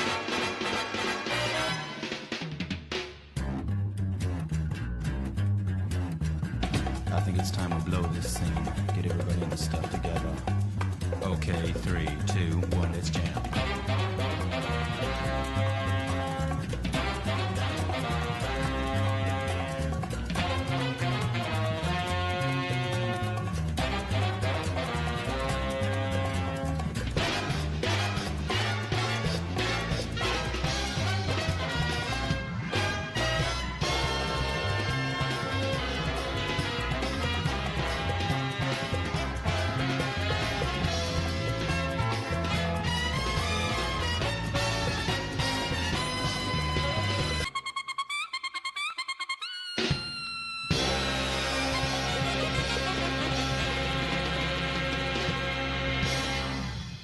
The bowling team had some COVID issues this season. Taylor Florio has the update. Bowling members had to quarantine. Let's see how this affected them. Well, we had an outbreak of coaches got positive, teammates got positive.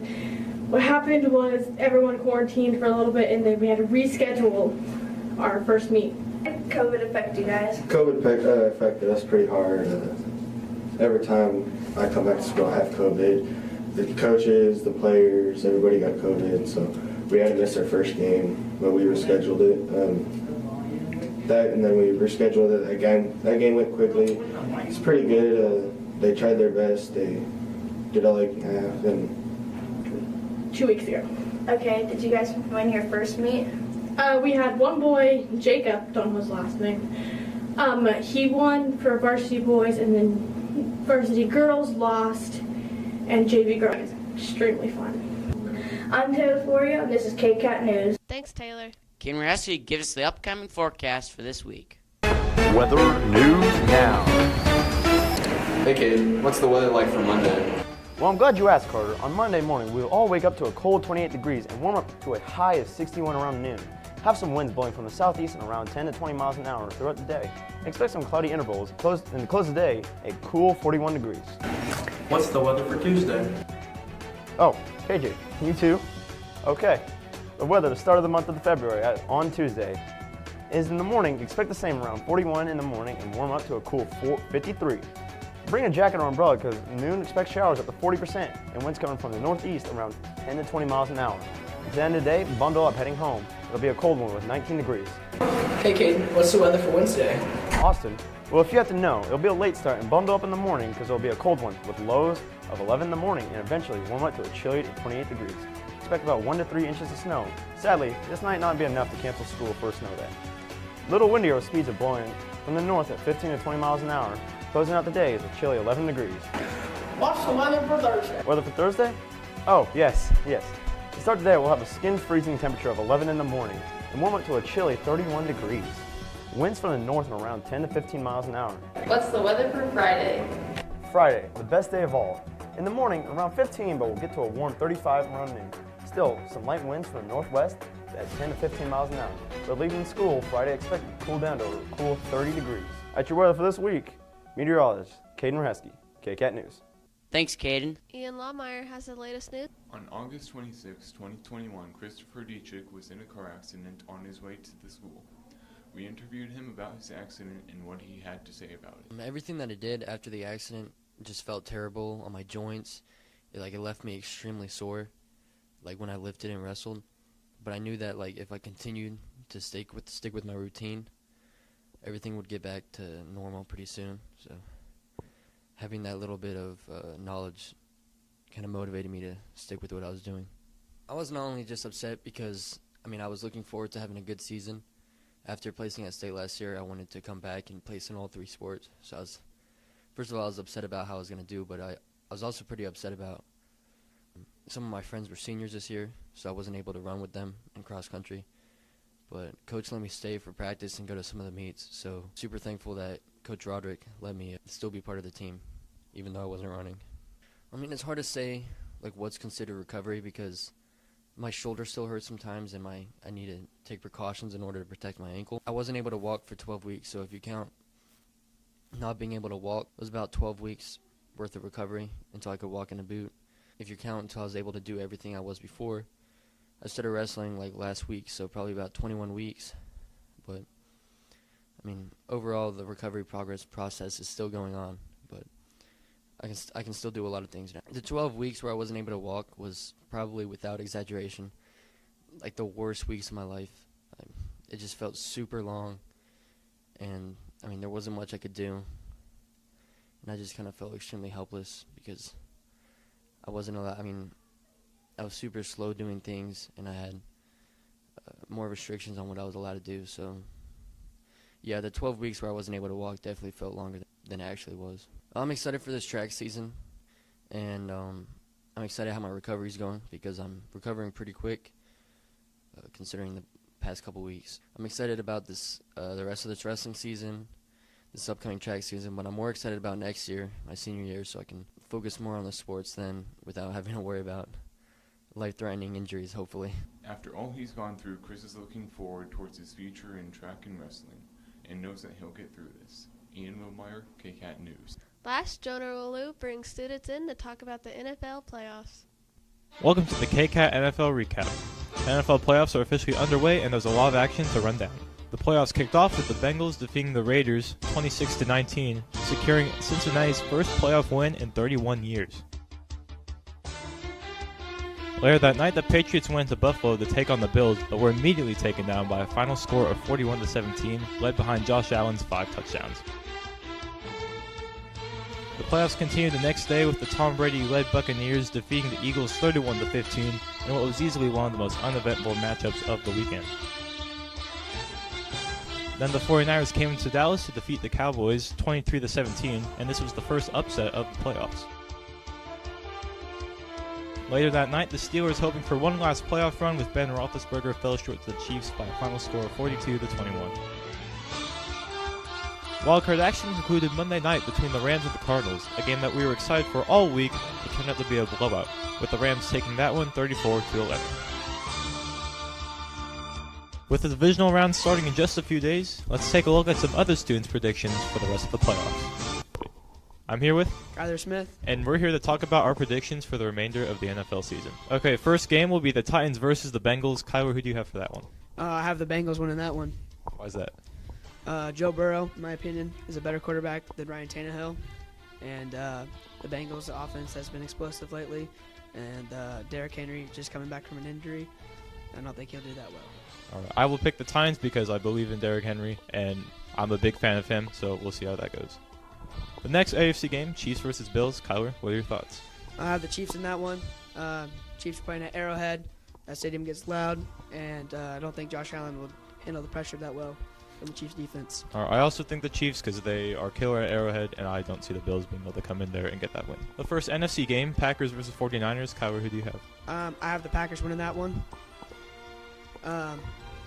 Packers this season have been a different type of team. The offense is more explosive. Their defense has been stepping up and making big plays. So I have the Packers beating the 49ers. I agree. I think 49ers can very well give the Packers a fight, but I think Aaron Rodgers and the offense is just too good. Okay, final divisional game, Buccaneers versus the Rams. Who do you have? I have the Rams winning that one. The Rams, without some of their defensive players, they did really well, and now they're bringing back some of their corners. And with the Buccaneers offense, a little short staff with only Mike Evans and Gronk losing Antonio Brown, I don't think Tom Brady can pull through against the Rams defense. Yep, I also have the Rams for the exact same reasons. So for Kyler, your AFC championship you've chosen is the Bengals versus the Chiefs. It will be in Kansas City. What do you think about that? I think the Chiefs will win that game. It is in Arrowhead. Stadium's loud. Joe Burrow is young. I don't think he can handle the pressure of that defense. I feel like the Chiefs know what the Bengals are running, and they can stop Jamar Chase this time. So your NFC championship game you selected would be the Packers versus the Rams. That would be in Green Bay. What do you think about that? I have the Packers winning that one. Packers have already beaten the Rams in the season before, and the Rams are a very streaky team. They're off and on, and I don't think they can handle this big-time game. All right. And Kyle, your Super Bowl prediction is the Chiefs versus the Packers. And who do you have for the big game? I have the Chiefs winning the Super Bowl. The Chiefs did beat the Packers early on in the season, but they did not have Aaron Rodgers. But I still think the Chiefs defense can handle against the Packers offense, and I think the Chiefs will win that game. All right. Thank you, Kyler. We'll see how your predictions turn out. The divisional round this weekend was one to remember, so let's get right into it. The Bengals played the first-team Titans, and with Derrick Henry returning, this was no easy task for Cincinnati. But with just over 20 seconds left, Logan Wilson caught a tipped interception and set up a 52-yard walk-off field goal for Evan McPherson, which he nailed. My pick for player of the game is Evan McPherson. He scored 13 of the Bengals' 19 points alone as a kicker, including the game-winning field goal. Action continued later that night with another David and Goliath type game between the Niners and the Packers. This was not a pretty game by any means. Neither team could move the ball really at all offensively, but with just under 5 minutes to play, the 49ers blocked a punt attempt by Green Bay, and it was scooped up and returned for a touchdown by Talanda Hufanga to tie up the game. The Niners later drove down the field to set up a 45-yard game-winning field goal attempt for Robbie Gould, which he also nailed. My player of the game is Eric Armstead, who finished the game with 5 total tackles and 2 sacks. Sunday afternoon, the Rams attempted to take down Tom Brady's Buccaneers, which they had no problem doing up until about the end of the third quarter. Tampa was down by as much as 24, but with a combination of clutch defensive plays and a series of scoring drives by the Tampa offense, Leonard Fournette was able to tie up the game at 27 with an 8-yard touchdown run on 4th down. With 43 seconds left and no timeouts, the Rams were able to quickly drive down all the way to Tampa's 12-yard line and set up for another game-winning field goal, which Matt Gay hit. Player of the game is Cooper Kupp, which should come as no surprise. He finished the game with 9 catches, over 180 yards, and a touchdown to help lead the Rams to the championship game. Now buckle down because we have a lot to unpack with this last game. The Bills went into KC to get revenge on the Chiefs for last year's playoff loss. This game was back and forth all night long. Down 5 with 2 minutes left on 4th and 13, Josh Allen threw a strike to Gabriel Davis, who was wide open in the end zone, to put the Bills up by 3. But Kansas City came right back not even a minute later with a 64-yard sprint by Tyreek Hill to put Kansas City up 4 with a minute to go. But Josh Allen and the Bills wasted absolutely no time driving down the field, with another touchdown to Gabriel Davis, which was his 4th of the game, setting an NFL postseason record for most reception touchdowns in the game. With 13 seconds left and 3 timeouts, Kansas City would need a miracle to even have a chance to win. And in 2 plays, Harrison Butker was able to set up for a 49-yard field goal to send it to OT, which of course he hit. The Chiefs were able to win the coin toss in overtime, and from that point on you could call it game. The Chiefs drove down the field with no resistance from the Bills defense. Patrick Mahomes threw a back shoulder fade to Travis Kelce in the end zone to send the Chiefs to the AFC Championship. Looking to the end zone for the win! He caught it! Ball game! Chiefs to the championship game! If I could pick multiple people for player of the game, I would, but this is my segment, so I make the rules, and that's exactly what I'll do. My picks for player of the game are Josh Allen, Gabriel Davis, Patrick Mahomes, and Tyreek Hill. All night long, these players were electric. Gabriel Davis and Tyreek Hill combined for 19 catches, 351 yards, and 5 touchdowns. Josh Allen and Patrick Mahomes combined for 60 completions, 844 total yards, and 8 total touchdowns. This game was ridiculous and one of the best playoff games in recent memory. Now let's see how Kyler's predictions panned out. I have the Bengals winning that one. I have the Chiefs in that one. I have the Packers winning that one. I have the Rams winning that one. Great job, Kyler. This was the KCAT NFL Recap. Jonah LaRue, KCAT News. Thanks, Jonah. That's it for this week. I'm Will Perkins. I'm Tess Hargrove. Thanks Just for watching KCAT News.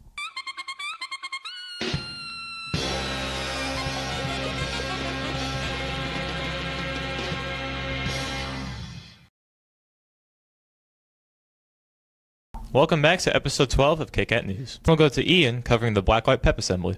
Following that is Jonah with a recap of the Super Bowl. After that, it's Tess covering FBLA. And finally, it's Kyson with an update on the wrestling season.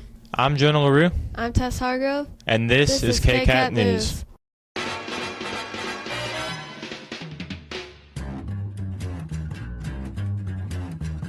I think it's time to blow this scene.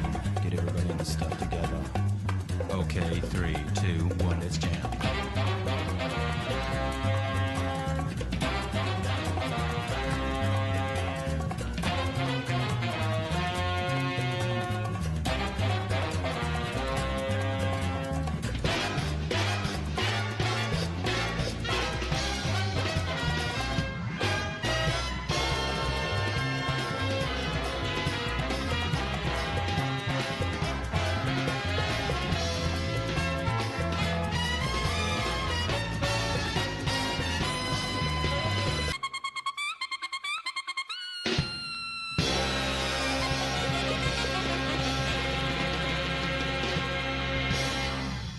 Now we have Ian on the Blacklight Pep Assembly.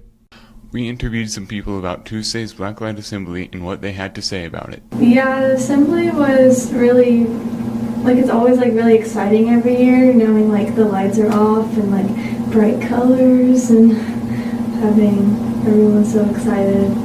Yeah, I thought it was a cool theme with all the colors. Well, it was more of excitement, more of worriness, because I participated in it, I was part of it. I was more worried of being correct on my beats and stuff. We took about 3 weeks, so my favorite part of the assembly was drumline. I really liked the colored powder and with the drum. That was really cool.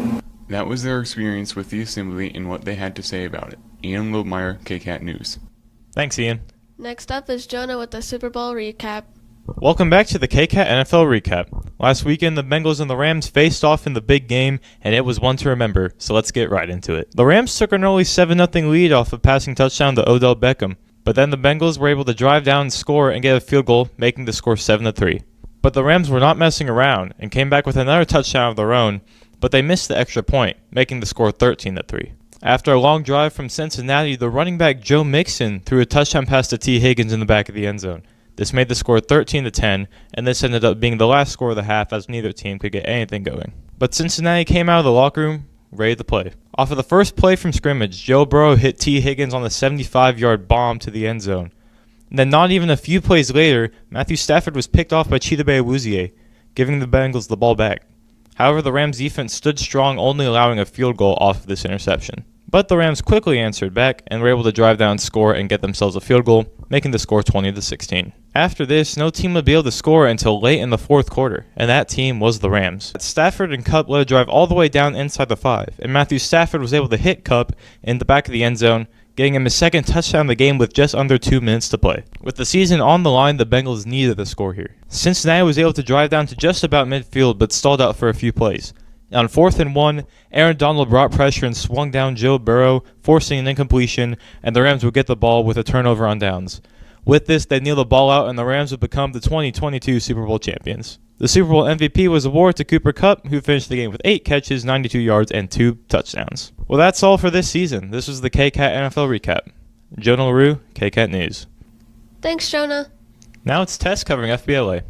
FBLE members had their first meet in Kingman, and I talked to some of the members. Okay, so we went to Kingman, and that was pretty cool. It's a bit of a drive. And then when we went there were a lot more people than I thought there were going to be. There's probably 400 people maybe in the gym when we got there, from a lot of schools. And then from there we were based in the gym, and then we started going to our events. I did 3 events at the tournament, which were economics, business management, and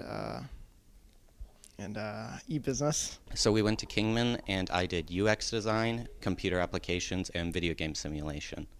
I took 2 individual tests, and then I did 1 presentation event. It was my first year doing FBLA, and my friend is actually the one who wanted me to do it, but then she actually had COVID, and so I was supposed to be doing group activities, but my whole group had COVID, so I was just doing them on my own. It was kind of nerve-wracking, but the day went okay. Okay, so last year we only did online events, and it was virtual, so it was really fun and a new experience to actually go and be in front of judges. Yeah, this was my first year at FBLA. It was a little different than I thought it'd be. It was a little more competitive. I thought it was going to be, a little different than it was, but it was pretty cool having it's like an actual kind of sport-ish. Reminded me of Scholars Bowl a little bit, or math relays. Tess Hargrove, KCAT News. Thanks, Tess. And finally, we have Kyson with the end of the wrestling season. Thanks. I'm Kyson Schultz, and I'll be doing a recap of the past few weeks from Mulvane High School wrestling. As of February 1st, Trent Moses is currently ranked second in 145 for Kansas 4A boys wrestling.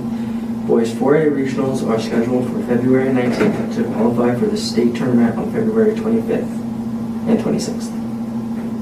Hunter Dietrich is currently ranked 4th in 138 for Kansas 4A boys wrestling. The Mulvane girls wrestling team is sending 4 girls to the Kansas High School 4A girls state wrestling tournament. Leona Landreth placed first at regionals, Cami Shans placed second, Jarka Stiles third, and Lauren Gonzalez fourth. They placed 4th overall as a team. Kyson Schultz, KCAT. Thanks, Kyson. Well, that's all for this week. I'm Jonah LaRue. And I'm Tess Hargrove. And thanks for watching KCAT News.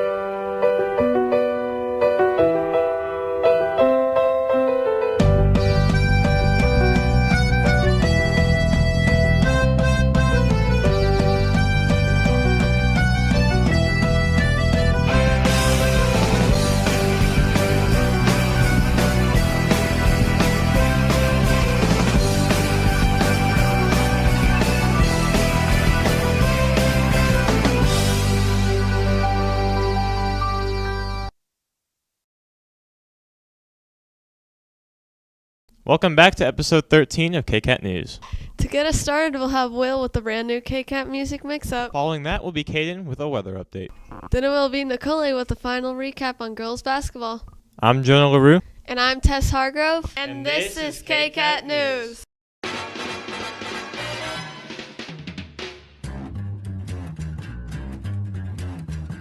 I think it's time we blow this scene. Get everybody in the stuff together. Okay, 3, 2, 1, let's jam.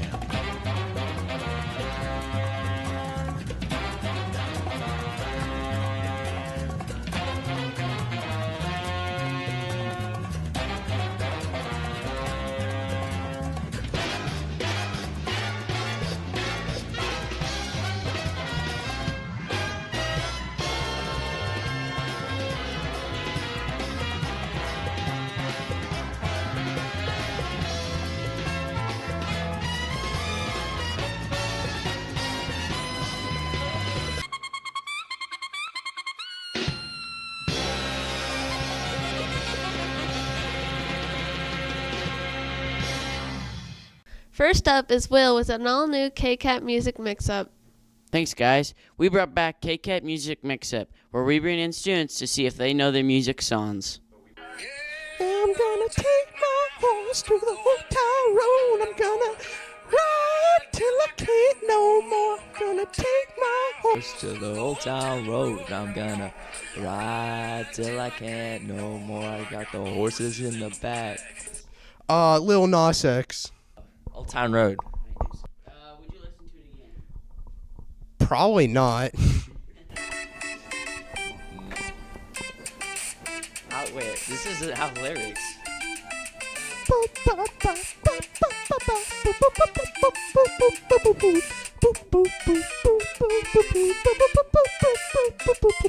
It's Super Mario theme.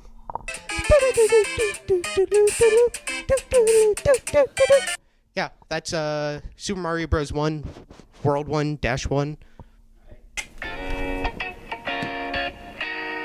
White girls go crazy over this song.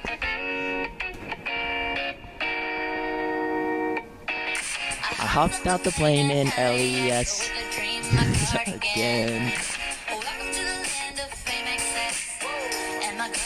Heard it before? Don't know it. It's like what, Miley Cyrus?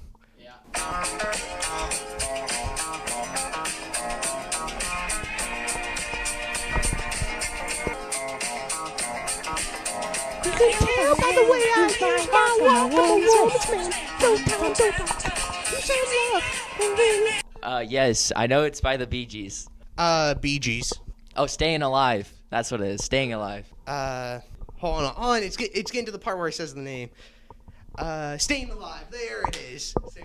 Staying Alive. This Ghostbuster theme.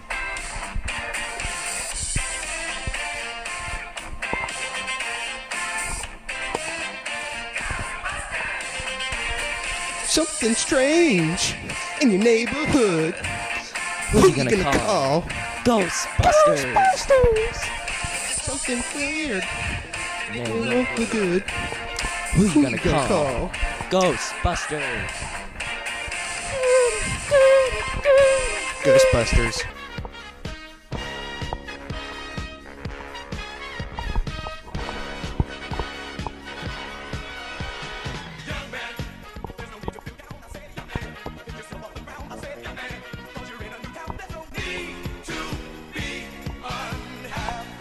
Young man, there's no need to be down. Say, young man, stand on the ground. Say, young man.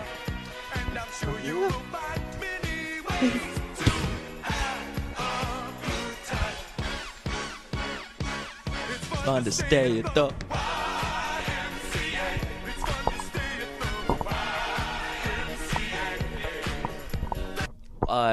YMCA. Stay at the YMCA. Village People. Wow, they really know their music. Will Perkins, KCAT News. Great stuff, Will. Thanks. Now we'll go to Caden with a look into next week's forecast. Weather news now. Hey, Caden, what's the weather for Monday? Okay, the dreaded Monday weather. If you have to know, we'll all wake up to a chilly 26 degrees and warm up to a high of 47. Still chilly, but it definitely step up from 26.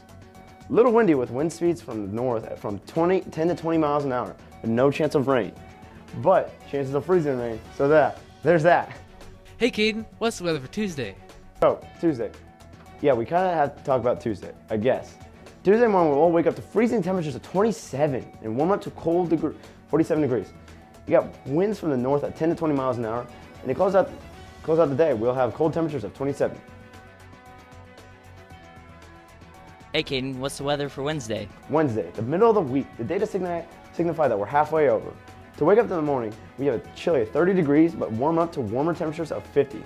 With cloud coverage throughout the day and wind speeds from the northeast shifting into the south at 10 to 20 miles per hour. And to wrap up the night, a chilly one with 30 degrees. Hey, Caden, what's the weather for Thursday? Okay, Thursday, the day before last. In the morning, we expect to wake up to cold temperatures of 33 degrees and and warm up the day to warmer temperatures of 53 degrees. Expect high wind speeds from the northwest at 10 to 20 miles an hour. To close out the day and going into the night, expect freezing temperatures of 29 degrees. Hey Caden, what's the weather for Friday? Friday, the best day of the week. We meet at last. The ending of the week. So bring us into Friday. We expect colder temperatures in the morning, around 37 degrees, but it'll be fine when it warms up to a high of 72. Expect less winds from the west around 15 and 25 miles an hour. Coming out of school on Friday, expect the same temperatures of 70 degrees, so it'll be a nice afternoon. At your weather for this week, meteorologist Caden Reheske, KCAT News. Appreciate the update, Caden. Thank you. And finally, we'll have Nicole on the close game of the girls' basketball season. February 15, the girls' basketball team played against Collegian when they ended up winning 39-19. The game was good. We won, so that was fun. It was a fun game. Tough because we didn't have Carly, but still fun. The game was really good. It sucked not having Carly there, but we still worked really well as a team and pulled a win. The game was pretty good. My favorite part of the game was probably driving and then going to the free throw line because I like shooting free throws. My favorite part was probably getting to start again and then also winning the jump ball. My favorite part was probably getting more minutes and being on the court more. I'm Nicole Gonzalez, and this is KCAT News. Congratulations, girls. Thanks for the update, Nicole. That's all we have for this week. I'm Jonah LaRue. And I'm Tess Hargrove. Thanks for watching KCAT News. Welcome to episode 14 of KCAT News. To kick us off, this week will be Tess looking to the beginning of the girls' soccer season. Following that will be Jonah with the KCAT March Madness recap. Then it'll be Nicole covering the beginning of the Mulvane softball season. Next will be Ian on the beginning of the baseball season. Following that will be Kyson with the Star Trek. And finally, Will and I will be asking students in the classrooms. I'm Caden Reheske. I'm Will Perkins. And this is KCAT News. I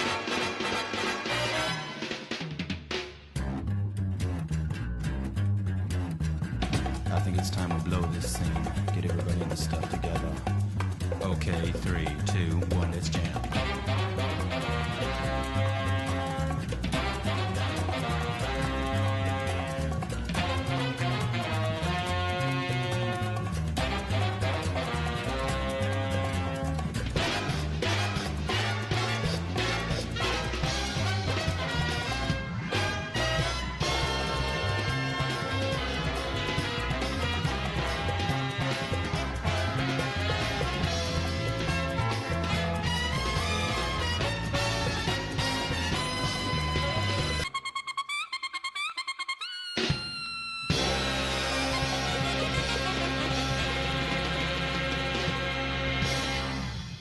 To get us started will be Tess on the start of girls soccer. Soccer had their first game on March 24th, and they beat Arc City by a landslide. I'm a defender, so I kind of just stood there. But the offense people, they went and scored. So Our team did good. We pushed the ball up the field really well. We defended our goal. We didn't have very many shots on goal, if any. And we just had a great offensive game. We tried to spread the ball around, share the love, and we had a good game.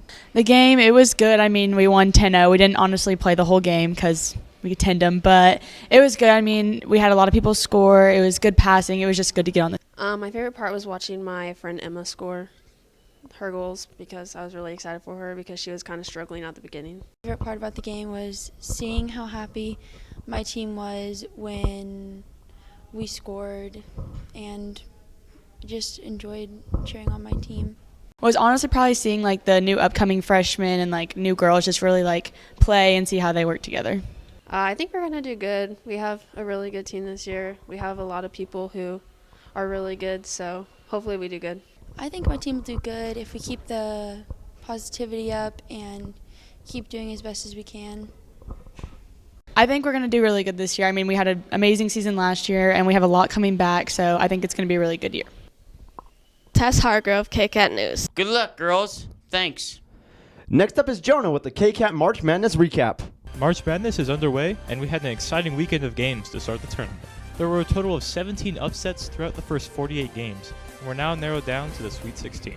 The 16 teams this year consist of Gonzaga and Arkansas, Texas Tech and Duke, UNC and UCLA, Purdue and St. Peter's, Arizona and Houston, Michigan and Villanova, Kansas and Providence, and Iowa State and Miami. But of course, these teams don't make it as far as they did without big performances from their star players. So here are my MVP picks throughout the first 2 rounds. The first one is Isaiah Wong. Throughout the first 2 rounds, Wong has averaged 21.5 points. He's shooting 15 of 30 from the floor and 13 of 14 from the free throw line, helping continue Miami's Cinderella season. Next up is Benedict Mathurin. Mathurin has been huge for the Wildcats all season long, and that's continued throughout this year's tournament. He's averaged 24 points, 6.5 boards, as well as hitting a clutch 3-pointer against TCU in their most recent game to send it to OT. And my final MVP pick is Brady Manek. Despite being ejected against Baylor, he's still been a huge contributor for the Tar Heels. He's averaged 27 points, 8 rebounds, and is shooting 50% from 3 on 18 shots. Now that the Sweet 16 and Elite 8 have concluded last weekend, the Final Four is now set for Saturday. Villanova will face Kansas, and Duke will face UNC. This is the first time ever that Duke and North Carolina have met in a tournament, and this is Duke's first Final Four appearance since 2015. As for Kansas and Villanova, they met in the Final Four just a few years ago in 2018, which was a lopsided victory in Villanova's favor. This was the KCAT March Madness recap. We'll be back soon for an update on this year's tournament. Jonah LaRue, KCAT News. Thanks, Jonah. Then will be Nicole with the start of softball season. The softball team had the first annual softball alumni game. Some of the girls are going to tell us how was the game. The game was really fun. It was fun getting to play with my grandma and aunt. It was good. It was fun playing against all the older people. It was really funny. Actual players won, but it was so funny to play with alumni. I don't know. It was really fun playing with the girls that I played with last year and getting to play with my grandma. It was really fun. My favorite part was being able to play against my mom because she was an alumni, and then all the other people that I knew. My favorite part was when I first time hit the ball, and the food after, it was really good, and just like all communication. I'm Nicole Gonzalez, and this is KCAT News. Thanks, Nicole. Following that is Ian on the start of the baseball season. Are you excited to start the 2022 season? Yeah, I'm very excited. I think we're going to be really good this year. How do you feel about how you're playing going into the new season? Yeah, I mean, our practices have been pretty locked in, pretty focused, so. There's a game coming up in about a week. Do you feel that everybody is prepared for it? Yeah, I feel like practice has been going pretty good, and I feel like everyone's pretty prepared. Do you think anything has changed since last season? No, we've got most of our dudes back, so I think we'll be pretty solid. Great stuff, Ian. Thanks. After that, it's Kyson on the beginning of this year's track season. The first home track meet will be Tuesday, April 5th at 3:30 p.m. I interviewed some of the people being involved with it to hear their opinion on how it's going. I'm a middle distance runner. I run the 400 and the 800. I'm looking forward to just getting new PRs this year and really trying to run sub 50 in my 400 this year. When I was little, I just always loved running, I guess. I was always a pretty fast kid, so I tried to compete in it, and I'm pretty good at it, I guess. I started track 7th grade year, but I've competed every year since then, but except for sophomore year because COVID existed. I'm a thrower. I compete in javelin, shot, and discus. I'm looking for state mostly because I went last year, and I'm looking to place first this year. I run mid-distance, so like the 800 and the 400. What I'm looking forward to is a good season and hopefully going to state. I started track in middle school to hang out with my friends, and I really enjoyed it. Good luck, track. Kyson Schultz, KCAT News. Thanks, Kyson. And finally, in the classroom with me and Will. In the classroom proved good for us in the past. So we went to find out if people knew about geography, money, and history. I'm Will Perkins. I'm Caden Hresky. And this is In the Classroom. So bad. Okay, who's on the $20 bill? Oh, you're talking about freaking money. I thought you were doing some basketball some crap.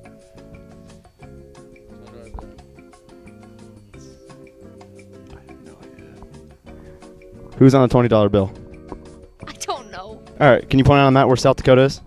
South Dakota? Wait. Is that South Dakota? Oh, wait. Dang it.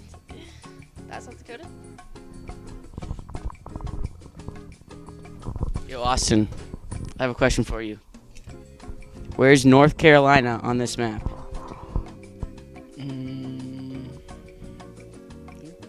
Nope. That is Wyoming.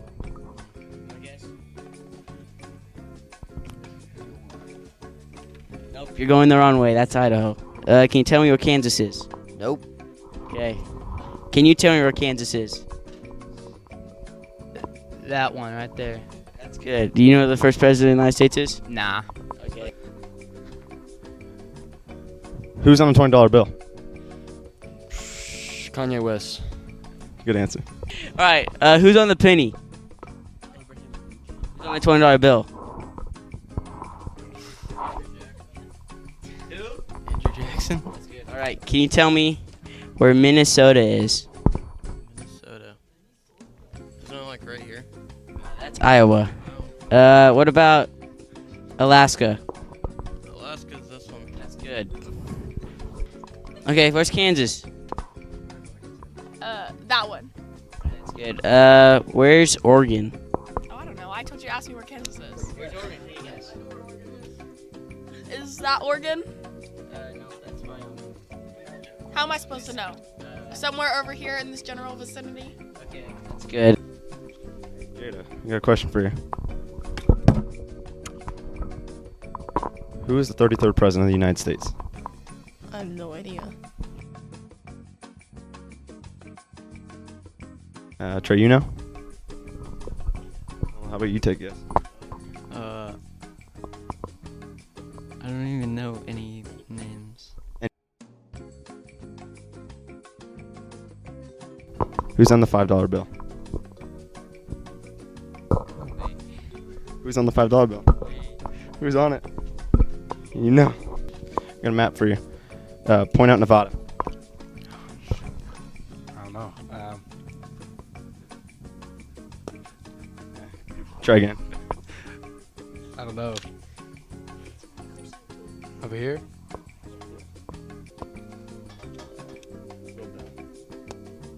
That's not Nevada. He had it. Oh, yeah, no, that's bad. There you go. Question for you. Where's the U.S. Capitol located? Washington, D.C. What state is it in? Virginia. Ron. West Virginia. Ron.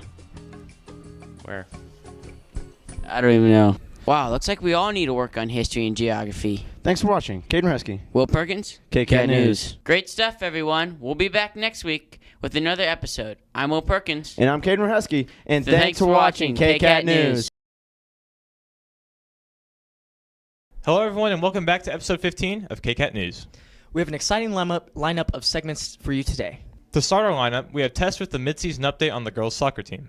Next is Will's new segment, Staff Spotlight. And to end the episode, we'll have game time with Caden. I'm Jonah LaRue. And I'm Kyson Schultz. And this is KCAT News. I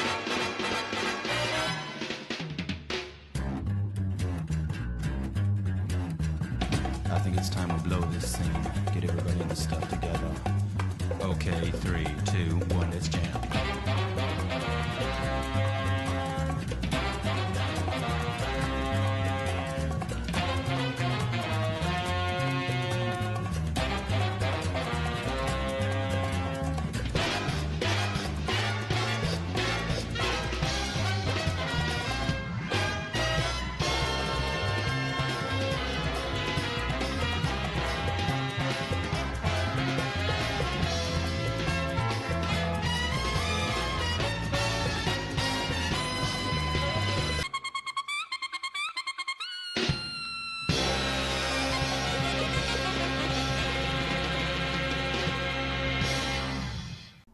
To kick us off, the girls will show us their soccer skills. Tess has the latest.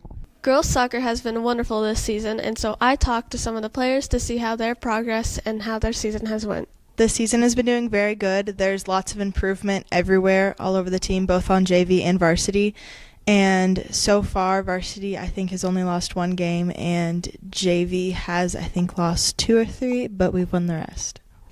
The season has been really good so far. Varsity offense has definitely been stepping it up, and we've had a lot of wins and only lost 1 game so far.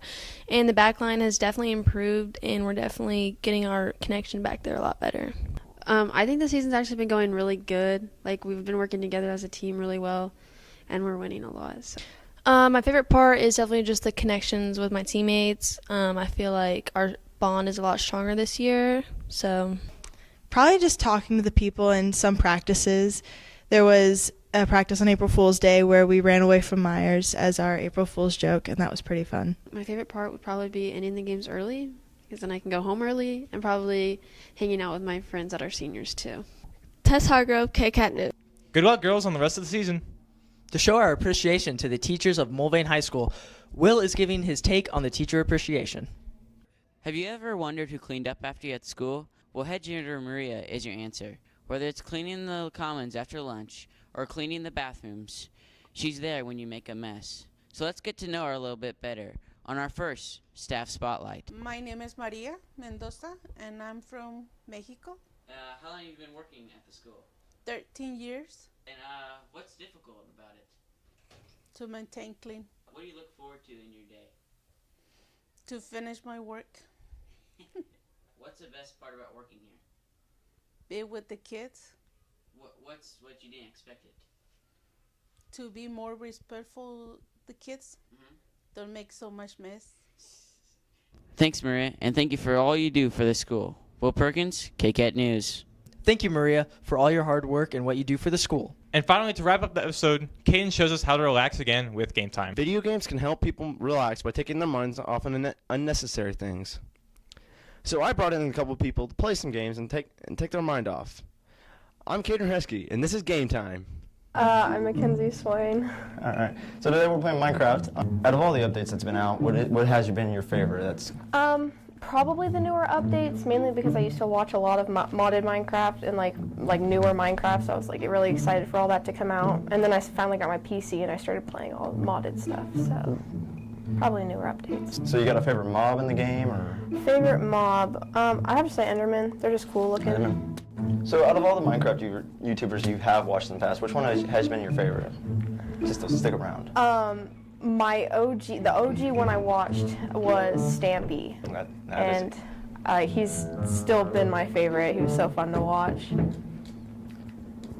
Do you think his content is still stayed the same as a creator, or like? Well, I don't know if he's back. I haven't watched him in quite a while. I mean, because I mainly watched Markiplier play it, and I thought it was really funny. But no, I haven't watched him in a while. So what was your first console to play Minecraft on?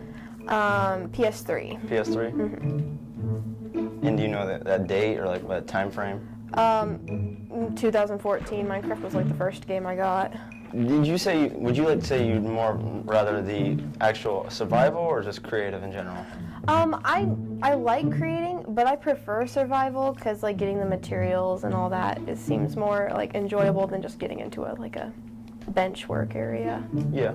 So what's your most favorite feature they have added to the game? I gotta say, I really like the new,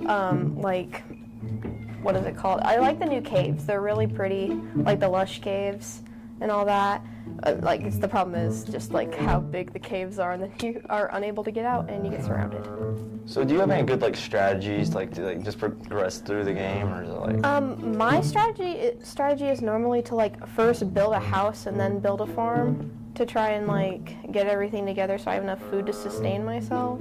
I don't want to take the time to go kill a bunch of animals and all that. So. And so for late game, did you ever think of setting up a village or farm or anything like that? Not really. I mean, I see why people do that because it can sustain a farm too. But I don't know. I just don't see that as very helpful. It's very time consuming. Do you think it's moral? More ethically? I mean, I don't. I don't care for villages. I just loot their villages. That's about it. Yeah. Now might be my time. Oh my God! Why? Go away. Uh-oh. Oh, never mind. Oof. This is where I die. This is where I die. This is where I die. This is where I die. Yep, that's where I die. Okay. So do you have any good any good memories of playing this game? I'd play with friends a lot, and we'd make like giant mansions. But otherwise than that, it always confused me because they build these giant houses and then they just leave it behind. All in survival or creative? In survival. Wow. Well, they'd play a lot. I'm always busy with like school or sports. Yeah, I'd get on and they had these giant mansions, and then they'd just be like, I'm done, and move on to something else. Would you consider Minecraft to be like an OG type of game to play for like other people play? Like, would you consider this to be an OG game that people should remember? It is very nostalgic, especially the music to it. So, what do you like? Okay, yeah. When was the last time you played Minecraft? Months ago. Months ago? Did you play when the new update came out? I did play some periods of it, like maybe like a day or two. But I've been normally busy with, like I said, school and homework. Yeah. And other games. So out of all the updates that have come out in the game, diamonds. So out of all the updates that have come out in this game so far, what has been your favorite?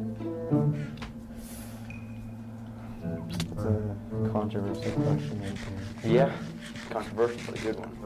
Alright? I actually don't really care for the updates. Like I said, the most nostalgic is the best thing for me. So, the features that they have added, like the elytra and all that, like... That's an old thing already. Yeah, that's crazy, it's old. What would be one of your favorite features they have added? Like, so with the aquatic update, you would be able to breathe underwater, right? I remember that. I'd say I'll have to go with the elytra. The elytra? A friend gave me one of those, and it was really cool. And then use a firework, and you can just shoot up in the air. Yeah. So have you ever beaten the Ender Dragon by yourself, or...? Probably when I was little, like I said, I don't remember much, but I do remember some things. There's nothing here. I found coal. Well, I'm trying to find some oak. Why do you need oak so bad? Because oak, they're normally plains that are open, and like spruce, like we were in, they are just... Like just bundled up, it's like... Yeah, I get that. They are not. Plus, there's a lot more animals out there compared to the biome we were in. Oh, yeah. And sand. Like that. So, would you recommend Minecraft to another person who has never played this? Which might be a surprising question, but there are people who have never played this. Would you recommend this to somebody like that? Yes, I would. I've actually taught people how to play this game before. How would you recommend it? I would recommend it like out of like a star rating, like out of 5 stars. Yeah. I mean 4.5 out of 5. 4.5 out of 5? Every game has its flaws, but overall Minecraft is a very good game. Yes. And very nostalgic.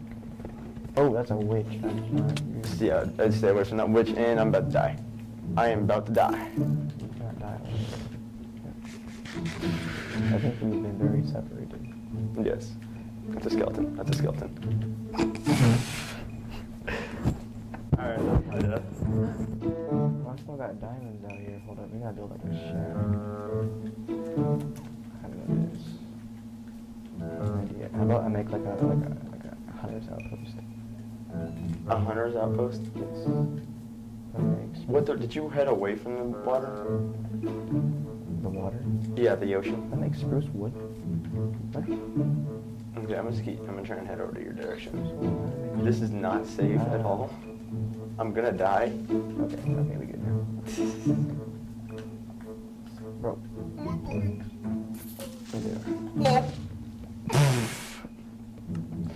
Alright, let's watch this. This is how you become an epic gamer. Watch this. He's dead. There, now I have my perch. Yo, sleep, go sleep, go sleep. I'm just a cool kid like that. Yep.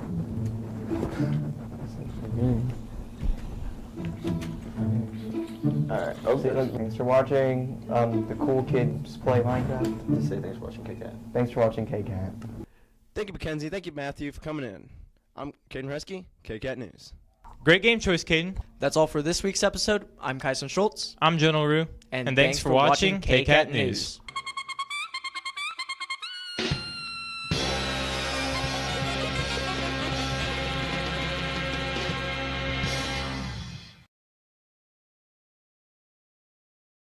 Welcome back to episode 16 of KCAT News. We have an exciting lineup of segments this week, so let's get right into it. First up will be Ian giving us a quick update on this year's baseball team. Following that will be Tess with some information about this year's graduation. And to close out the episode, I'll be talking to the office staff for another Staff Spotlight. I'm Will Perkins, and this is KCAT News.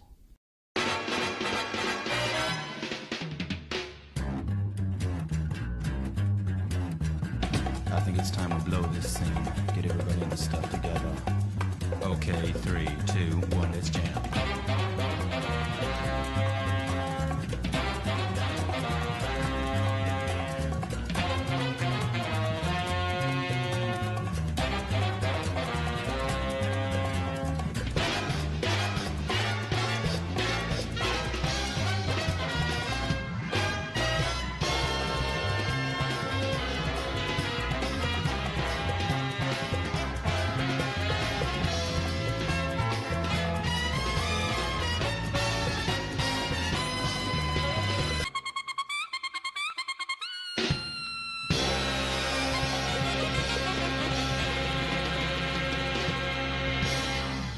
To kick us off, we'll go to Ian, who will give us a look at how this year's baseball team is doing.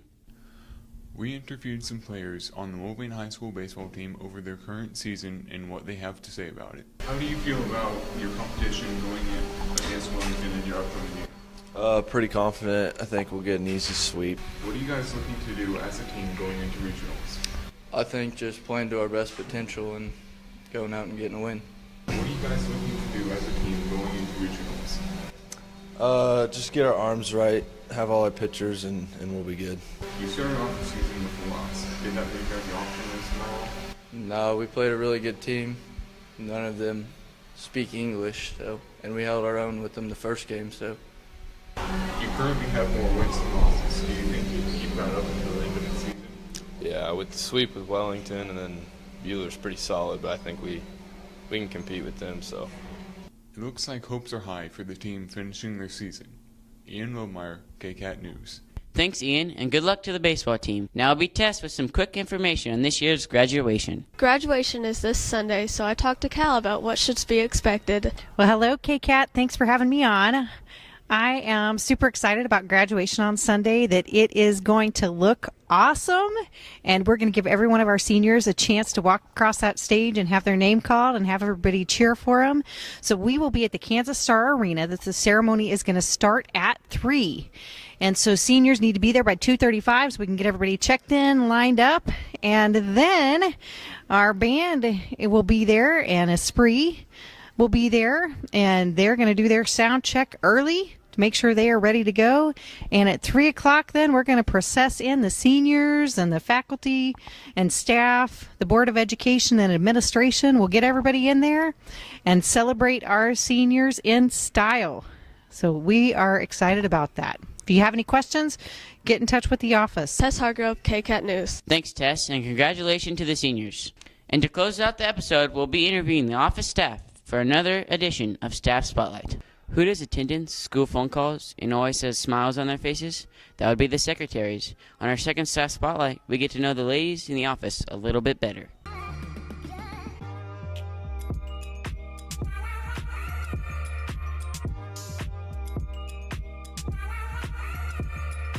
Hi, I'm Mrs. Gutzmer, and I have been at Mulvane High School for 25 years. I'm Miss Stewart, and this is my first year here. I'm Mrs. Dinkle, and I've also been here 25 years. I'm Mrs. Little, and I've been here, this is my first year. The best part about working here for me is working with this great family we got in the office. I like, the best part about working here for me is like all the kids and staff, so friendly. I enjoy working with the staff here in the office and throughout the school, and I also enjoy seeing the kids daily. The best part about working at Mulvane High School is seeing the kids and watching them achieve things and watching them go through to graduation. The thing we look forward to the most every year is May 26th. Thanks, ladies, for all that you do here at Mulvane High School. Will Perkins, KCAT News. That's all we have for this week. I'm Will Perkins, and thanks for watching KCAT News.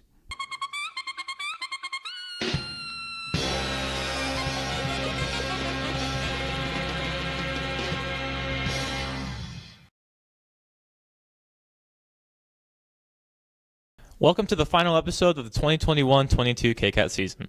To start us off, we have a goat screaming its way into the high school, and Tess has some questions for the goat. Following that, Kyson is telling us everything we need to know about this year's upcoming yearbook. Then next up, Taylor will be covering the track star season. And with finals around the corner, I'll be filling you in on everything you need to know for your final. Then with the class of 2022 out the door and into the real world, Ian interviewed students around the high school about the graduation. And to wrap up this episode, Will and Caden are in the classrooms. I'm Jonah LaRue, and this is KCAT News. I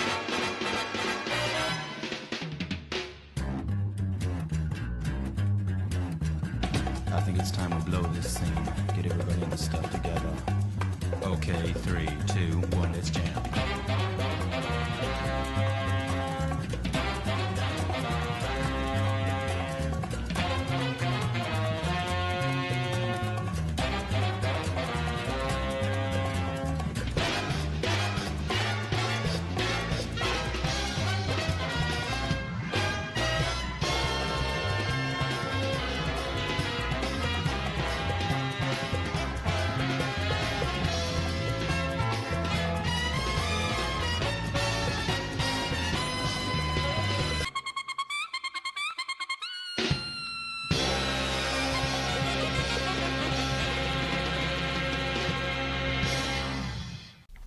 The new screaming goat that the animal science class has brought in is surely bringing up conversations. Tess has the latest. The animal science class has brought in a new visitor to our school. I talked to Miss Banzett to see what the class is all about. Animal science is an overview of all livestock animals, and we also go to the zoo usually, and so we use the zoo animals to talk about digestive systems and reproductive systems, and just so that you can see them. But right here behind me is our lovely animal shed that we raised money for, and this year we had a horse, we had 3 bottle calves, we had sheep, and now we have a baby goat. So next year we hope to have all of those things again, maybe for a little longer this time. It just depends on, we just kind of rely on people to donate their animal for the week rather than buy one. Get lots of hands-on. You get hands-on and you get to touch and feel and feed and those kinds of things. And so if you're in FFA, then you get to go to livestock judging, and you get to go to horse judging, and you get to go to, what else do you get to go to? Any of the other contests. We have meat judging, all of those things. So that's why you should join FFA next year. And you can come work at the fireworks stand this summer and earn money for your dues and your t-shirt and possibly even a jacket. The goat was born March 2nd, so it's 2 months and some odd days old. It was a triplet. Mom wouldn't let it latch on, so we had to bottle feed it. Apparently my mom named it Squeaky, so not 100%, but... It's soft. Has a hard head.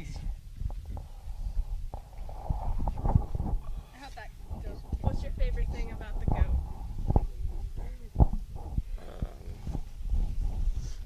Nothing. Why'd you bring the goat here? Because Kendra asked me to. Better answer. Animal science. Tess Hargrove, KCAT News. Pretty crazy stuff. Thank you, Tess. Now we have Kyson giving us some quick information on this year's yearbook. The end of the school year is almost here. The yearbook staff are adding the final touches to the 2021 to 2022 yearbooks. Just remember, any seniors that graduated this year in 2022 that purchased a yearbook need to stop by the main office here at Mulvane High School to collect their yearbook. 2022 yearbooks will be handed out this upcoming fall at the beginning of the school year. Kyson Schultz, KCAT News. Can't wait for the yearbook. Thank you, Kyson. And the 2021-22 track season is coming to a close, so Taylor has the team's thoughts on this year's season. See how the season is going for track. The difference between high school and middle school track is the competition is more harder in high school track. I think that it's going pretty good. Going in my whole high school year. The season's going good. Yes, I do plan on doing track. KCAT News, Taylor Florio. Good luck at regionals, everyone, and thank you, Taylor. Finals are a scary time for every person in the high school, whether you're a teacher or a student, so I'm here to fill you in on everything you need to know for this year's finals. With the 2022 school year coming to a close, Mulvane High School has just a few days left before finals week begins. Finals will begin on Tuesday the 24th, with your second hour final being from 7:45 to 9:25. Then you'll have the fourth hour final being from 9:30 to 11:10. And to close out the day, it will be your sixth hour final from 11:15 to 1:20. Then the following Wednesday, you'll have a third hour final from 8:15 to 10:25, a fifth hour final from 10:20 to 12:10, and to end the day will be your seventh hour final from 12:15 to 2:25. And to close out the year will be your first hour final on the 26th, which takes place from 7:45 to 9:25. Good luck to all students on these last few days. Jonah LaRue, KCAT News. Good luck to everyone on these last few days. And with the class of 2022 graduating Sunday, May 15th, Ian fills us in on everything that went down at the casino. On Sunday, May 15th, the Mulvane High School class of 2022 graduation was held at the Kansas Star Casino. There were a total of 126 graduates. There was also an awards ceremony on Tuesday the 10th, where several awards and over $1 million in scholarships were handed out to the seniors. Ian Wilmeyer, KCAT News. Good luck to the class of 2022.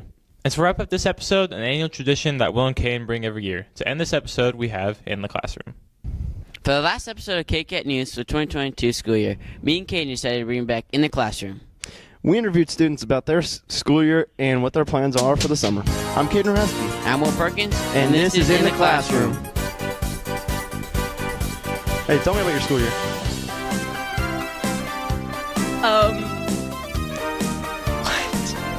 Tell me about your school year. Very good and also not good. What were the events? I did track and went to a lot of football games. Hung out with Peyton a lot. Tell me about your school year. It's been good. Don't really remember the first semester. This semester's, I don't know, the school year's been good. Freshman year sucked, so it was good.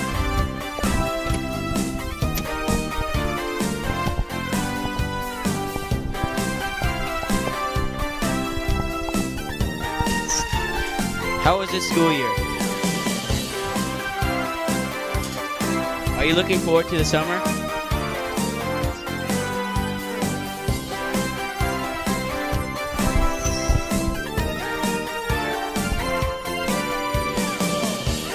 Okay. How was this school year? It was good. How was yours? It's pretty good. What are you looking forward to this summer? I'm going to be working. Okay. Matty Ice? How was this school year for you? It's going very well. What's your favorite class? Miss Logan's class. Is she your favorite teacher? Yes. Good.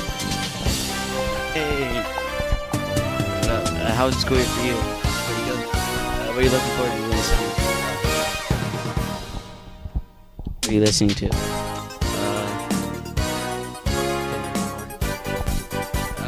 An oldie here. Got him last year. Hey, who won the homecoming football game this year? That's cool. How was the school year? It was pretty good. Well, how was yours? It was good. What do you look forward to this summer? Hanging out with friends. What about you? Same. That's good. What are you looking forward to? Work? That's all? I'll be working. That's all for this year. Have a good summer. Will Perkins? Caden Resky. KCAT News. Best of luck to everyone's summers. That's all for this year, and that wraps up the 2021-22 season of KCAT News. Have a good summer, and thanks for watching KCAT News. Welcome back to KCAT News for the 2022-2023 school year. We have some new and fun segments for you this year. Starting off this episode, Tess catches up with the girls' golf team for a preview of their upcoming season. Then Caden meets with some new and old students for their thoughts on the upcoming school year. And there's a new wave of foreign exchange students. Ian gives us some insight on their transition to high school. And finally, Jonah went to the back-to-school dance. I'm Eli Hensley. I'm Will Perkins, and KCAT News starts right now. To kick off the first episode, we have Tess giving us a look at the start of the girls' golf season. I interviewed the girls' golf team to see how they think their season will go. I think it's going to be a good season. Everybody seems to be working pretty hard and getting stuff done. Other than just like a lack of girls to come out and do golf, we're doing pretty good. Predicting, good season. A little bit better than last year, hopefully. I think it'll be good. I'm excited. We got some new people out, and it's my 4th year, so I'm excited to do some things differently. Trying some new stuff, but overall pretty excited. I'm excited for trying to make it to state again. I thought state was a really good experience last year, and so I'm excited to do that again. Definitely want to go to state. It's a huge goal of mine. Overall, I'm just excited to get out there and, play a couple rounds, have some fun. But yeah, I'm excited. Tess Hargrove, KCAT News. Good luck, girls, on the upcoming season. The start of the school is always hard for all grades, so Caden interviewed some students on the start of the year. 2022-2023 school year on the way. I interviewed the class of 2026 and the class of 2023 to see their opinions on the new school year. Some things I'm looking forward to this school year is sports and just seeing my friends most classes. Some things I'm looking forward to this year in school is sports, other activities, and just being here in general. My favorite things over the summer would definitely be hanging with my friends, going to the pool. Vacations, hanging out with friends, weights conditioning, stuff like that. Things different would be the classes. Definitely a little easier to navigate after a while. And then, and math. The intensity in sports is up a lot, and the classes and the teachers.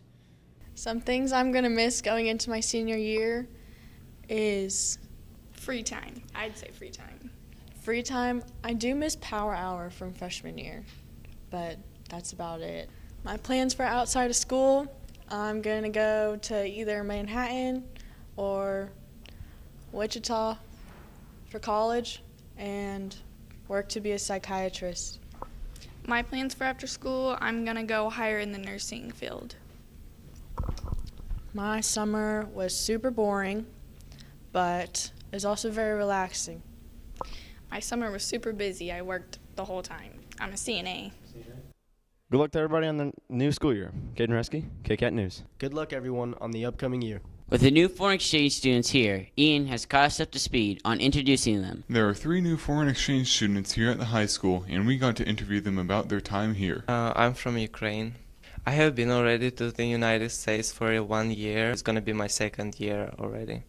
I'm from France. I think that's so different from the high school, French high school, so I love that, and it's just a different culture. I think Mulvane is pretty good placement to go for an exchange students because Mulvane High School is so friendly and everyone is so open-minded to an exchange student, and it was super nice to be here and be surrounded by these people. I'm from Japan. I arrived here last Friday. I come to here to understanding another cultures. I decided to join an exchange program to get more personal skills to my future career, and also I wanted to experience living in a completely another country. It's a small town, but it's cool and it's different, so friends, so that's cool. I like this place because some students are very kind to me. Teachers are so friendly. I would describe my times that like everyone would just come and talk to you, just like ask random questions, not only about your country, but about yourself personally. And all our teachers so good and so friendly. They are ready to help to everyone. That's what I really like about Mulvane High School. Welcome to Mulvane High School, foreign exchange students. With the start of the 2022 school year is the Black Light Dance. Jonah has the latest. Last week on August the 18th, the MHS held their annual back-to-school dance here at the high school. One of the MHS dance attendees shares his thoughts. Well, I went last year, and I had a pretty good time, and I don't know, I just like to get out of the house and go to all the dances. I probably stayed for like the first half of it, about, I don't know, maybe 9:30 or so. I kind of enjoyed when they played like the Cupid Shuffle and stuff because that was about the only song I could dance to. I just met up with some soccer guys, mainly sophomores, and I really did like the cookies, not gonna lie. Just the music and, everybody was dancing and putting off good vibes and stuff and just having a good time. Starting off the school year strong, Jonah LaRue, KCAT News. Nice dance move, Jonah. That's all for this week. I'm Will Perkins. I'm Eli Hensley. And thanks for watching KCAT News. Welcome back. Thank you for watching KCAT. Thanks for watching KCAT News. Hello and welcome back to episode 2 of KCAT News. We got another thrilling lineup of segments this week, so let's get started. To kick us off, Tess will give us a look into the beginning of this year's football season. Then we'll have Ian with a look into this year's volleyball team. Then, Will introduce us to the new teachers here at MHS. And then we'll go to Kyson, who's catching up with the MHS cheer team. And following that, Eli will give us a look at this year's first soccer game. And finally, Caden will fill us in on how you can get last year's yearbook. I'm Tess Hargrove. And I'm Jonah LaRue. And this is KCAT News. First, we'll turn it over to Tess on the kickoff of this year's football season. I talked to some of the football boys to see how they thought the Jamboree went and how they think their first game will go. I feel like the Jamboree went pretty good. Everyone came out safe and not injured, which is what we want. We just wanted to break the rust off and just see how things would work with the personnel that we have, but I think it went pretty good. Personally, how I think the Jamboree went, it went pretty well. I know we have some things that we can improve on, but Jamboree kind of just clarified it very well of what we did well and what we need to improve on. Okay, so Jamboree, well, it was pretty rough sometimes. It was pretty good sometimes. I'd say we held our own pretty good. When it came to Augusta, it was a little rougher, but I think we'll sharpen up our edges, get it figured out. I feel like the season will be quite a success as long as we keep playing as a team and don't get down on our mistakes, is what I would say. As long as we keep it upbeat and keep the mentality on how we play offense and play defense, I feel like we'll do just fine. I think it's going to go very well because we have a good offensive and defensive line, which allows us to do more stuff that we can do and gives us, our quarterbacks and linebackers, a lot more time to read and to I guess, fill in the spots that they need to. And so I think this year is going to be really great. I think it's going to go pretty good. I think as long as we grind our teeth and get dug in, I think it'll be all right. I am very excited about Coffeyville. I just don't want to the drive. Drive's a little difficult, but other than that, yeah, I'm excited. Coffeyville, I'm really excited for them because I know Monday I'll get quite a bit of playing time, and on Fridays I hope I get a little bit playing time against them because we just kind of beat them every year, so I hope I get a little bit of playing time, but if I don't, it's no big deal. Oh, heck yeah. Can't wait, except for the drive. Drive is terrible. I don't want to drive all the way out there.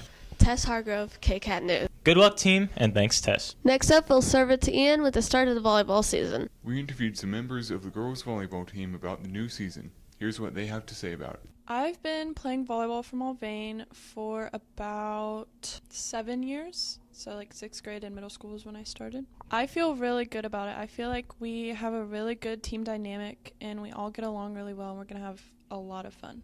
I've been playing volleyball for Mulvane since I was in middle school. I feel pretty good. I mean, we're in a new division this year, so new teams. Tonight's games will definitely be tough, but I think it'll be good to play teams that we don't usually play, so we don't really expect anything and we just come out and play. Our competition is pretty tough, I would say, and since we're in a new division and everything, it's going to be different, playing different teams that we're not used to, so it'll be fun though, so yeah. I really feel good about the new season. We just played this past weekend and we did really well. We're a young team and we've been working really well together, and I think we're going to be really successful. Thanks for watching KCAT. Great stuff, Ian. Thanks. Now will introduce us to the new teachers here at MHS. With the school year just starting, that means new faces, even new teachers. We'll get to know the teachers a little bit better. I'm Mrs. Moore, and I teach Earth-Space Science. My name is Mr. Miller. I'm an English teacher. I teach English 1, English Honors 2, and English 3. My name is Catherine Green, or Kat, and I teach English for freshmen and sophomores. Marla Stark, and I teach Comp 1 and Comp 2 through Cowley County College, and also public speaking college class, and honors freshman. I grew up in Mulvane and graduated from Mulvane in 1997. I grew up in Winfield, Kansas, and now I live here in Mulvane. I grew up kind of all over the place. So I was born in Wellington. I went to high school in Hayesville at campus, and then I graduated from WSU just this spring. So been a little everywhere. I grew up in the Pratt area and went to college at K-State. And then I moved back to Pratt actually after about 20 years and raised my girls out there as well. In my free time, I spend a lot of time with my kids. I have 4 kids and my husband, and we also are Native American, so we go to a lot of powwows. Free time, I like to write. I also read comic books and play board games. I really love to play D&D and, of course, read. Oh, I love to go out to eat. I like to go to different restaurants. I have a guy that I like to hang out with. And we have a dog, Great Pyrenees. As I've gotten to know new students here and they get to know me, I hope they would describe me as kind. I'm going to say tenacious. I'd like to think that I'm comforting. I am a self-proclaimed nerd. I love to read and I love to learn. Welcome to Mulvane High School, new teachers. Will Perkins, KCAT News. Welcome to MHS, and thank you, Will. And here's Kyson with some insight into the MHS cheer team. With the football season starting, that means the cheerleaders are out there cheering them on. I interviewed a couple of the cheerleaders to see what they had to say about the season.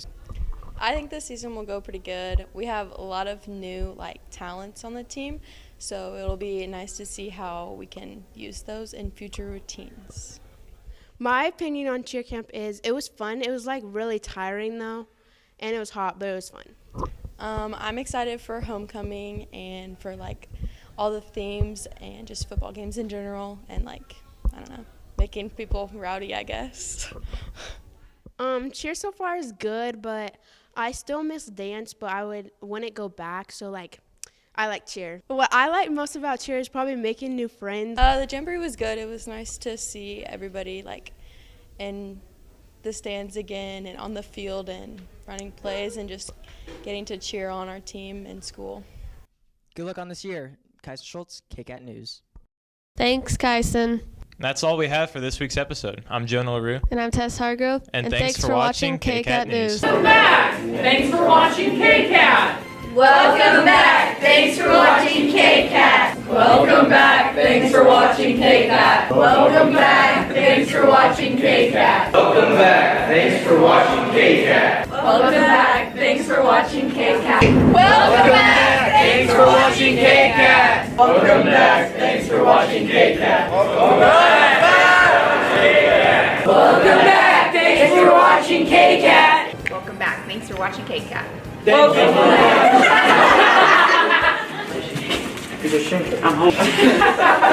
back. Thanks for welcome back. Thanks for watching KCAT. Well, hey, we'll do a practice first, all right? No.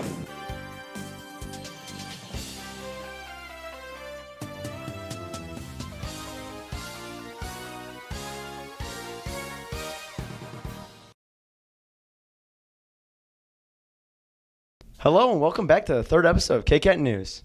We have a great lineup of segments heading your way. Following that, Tess will fill us in on the volleyball team's season. Then next up, Eli will show us what's up with this year's soccer team. And speaking of this year's soccer team, Will speaks with Aiden McKee on his recently broken school record. After that, Jonah gives us some insight on the beginning of the 2022 cross-country season.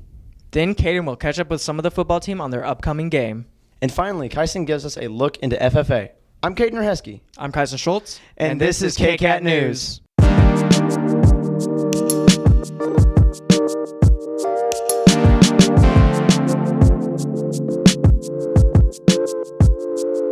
Then we'll serve it over to Tess on this year's volleyball season. Volleyball girls have done a great job this season. I went to some of the girls to see how they thought they were doing. The season's going, it's okay. I think we've been playing really hard teams these past few weeks, and I think getting accustomed to that is good. It gives us a challenge. It's going pretty good. We've won all of our games but one, so I think it's going good. The season is going pretty well for us. We won 3 of our 4 games, and we're doing a really good job with the 5-1 we're running with the one setter, and hits are looking good. I feel good sometimes, and then other times not very good, but I think that the more we practice and stuff and the more we play, then it'll get a lot better. They're fun. They have good energy. It's better than middle school, so it's more exciting and fun. The games so far have been good. It's been good competition. We've held our standings, so that's a plus. I think the most interesting part is honestly being a senior and having all this stuff be all the seniors' last games and everything. The most interesting part is working with 8 girls on a team, because we all basically get a lot of playing time, and it's different compared to last year because of that. Tess Hargrove, KCAT News. Good luck, team, and thanks, Tess. Next up is Eli on the 2022 soccer season. We play really well together. Note a specific player, Aiden McKee. He's like our controller almost. If we need a pass, we need a through ball, Aiden's always there. He's very helpful. He ties everything as far as the attack goes together, and that's something we haven't had before, and it's really nice to have this year. We have a lot of really strong backline players, and Alex ties them all together. This year is probably the strongest year that we've had that I've ever seen us play. So Hopefully the Cats can bounce back Saturday at their tournament in Arc City. Eli Hensley, KCAT News. Great stuff, Eli. Thanks. Speaking of the soccer team, Will talks with school assist leader Aiden McKee. With the soccer season just starting, there's already been a school record beat. That is most assists in a career game. Aiden McKee now holds that record with 15. It feels really good to lead the school soccer team in assist because I like to get my teammates involved. The skills that helped me beat the record were my passing and my vision. The record I want to beat next is assist in a season. I'm very excited to have a whole nother year left because I just want to make sure no one can beat my record. Good luck on the season, Aiden. Will Perkins, KCAT News. Congratulations, Aiden, and thanks, Will. Now we'll turn over to Jonah on the start of this year's cross-country season. The 2022 cross-country season is underway, and there's a lot to look forward to after this year's first meet.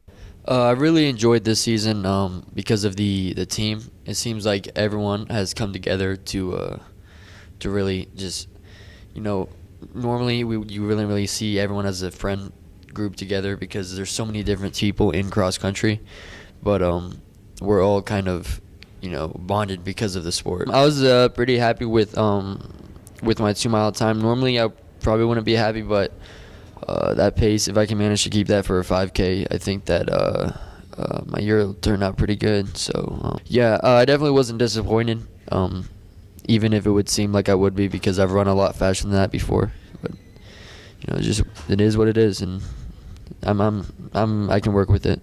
The upcoming meet, I just kind of want to keep the pace that I ran on the 2 mile and try to keep that for 3 miles. And I'm excited to see how our team does because I think that we could have a pretty good team if all the top 5 runners stay together. Personally, I just want to keep my pace and yeah. The next meet will be this Saturday, September 10th at Wellington. Jonah LaRue, KCAT News. Thanks, Jonah. Now we'll turn it over to Caden on the upcoming football game. First, 2022, the Mulvane High School football varsity team traveled to Field Kinley in Coffeyville, Kansas to face off against the Golden Tornadoes and kicked off their season at 7 p.m. My expectations are pretty high right now for myself and hopefully my team too. I'm trying to hold them to a higher standard and be better as a leader for our team. And being young, it is hard, but I'm hoping this season we can figure things out together and go ahead and win us a state championship together.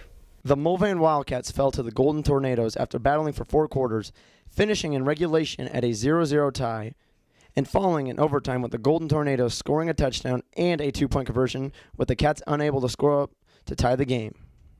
I'm hoping for some higher expectations. I mean, I don't want to hold anyone to a low expectation because I expect this team to be one of the better teams in our league and hopefully end up winning. With the home opener at Lyle Couch Stadium on Friday, September 9th, the Wildcats will be moving on to the Independence Bulldogs. Good luck, Wildcats. Good luck, Cats. Thanks, Caden. And to close out this week's episode, Kyson gives us a look into FFA. FFA events are around the corner, with the first one being the State Fair. FFA President Cami Shantz shares her thoughts. I am excited for meat judging because we are hopefully going to state again and going to do way better this year than we did last year, maybe place in like the top 10. And I'm also excited just for like the new members because we have a big freshman class coming in. I joined FFA because I knew of Banzit and she was pretty cool, and then I knew a lot of the like upperclassmen that were in FFA. Also, I knew that they went to the national convention in Indianapolis, which seemed pretty fun. Thanks for watching KCAT. There's a lot to look forward to with the FFA at Mulvane. Kyson Schultz, KCAT News. Thanks, Kyson. That's all we have for this week. I'm Caden Hesky. And I'm Kyson Schultz. And thanks for watching KCAT News.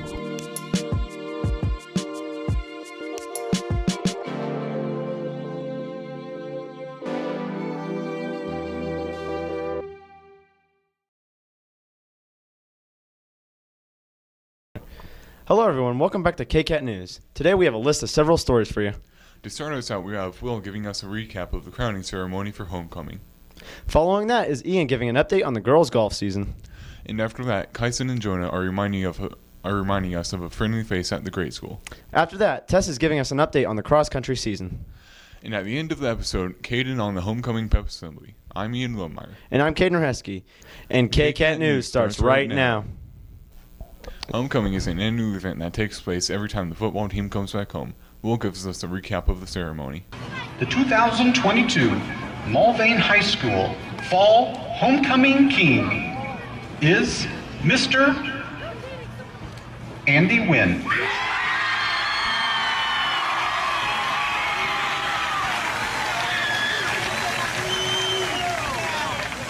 And the 2022 Mulvane High School Fall Homecoming Queen is Miss Jalen Laver.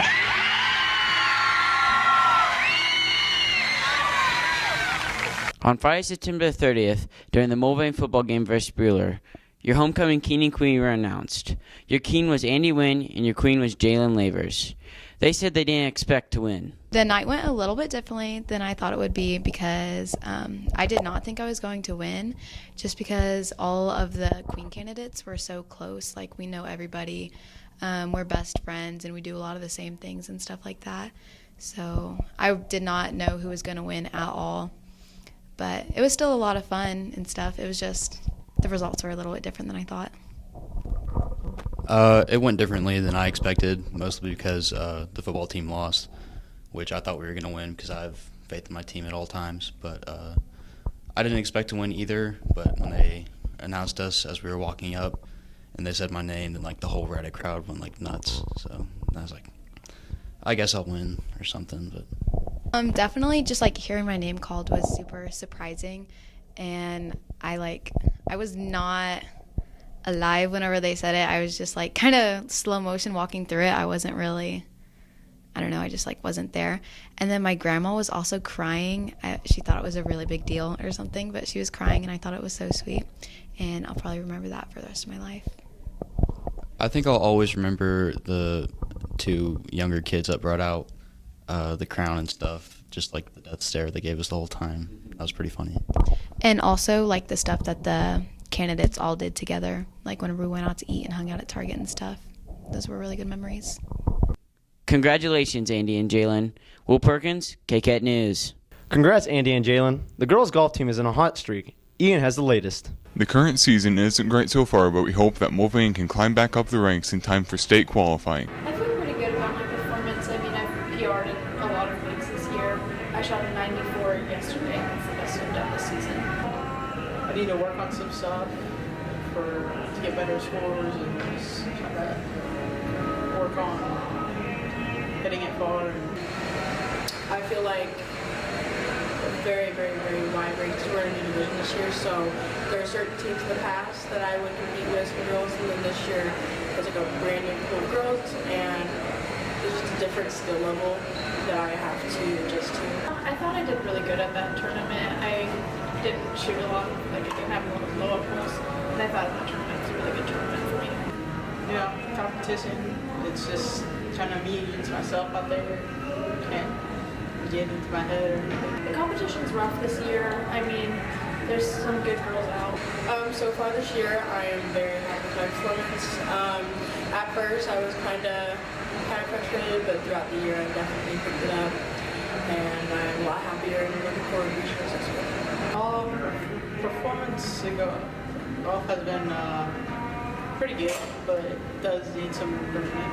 I am happy with my score. I know I can go better, but I'm glad that that's where I'm at, and it gives me a good place to go off for this year. Ian Wilmer, KCAT News.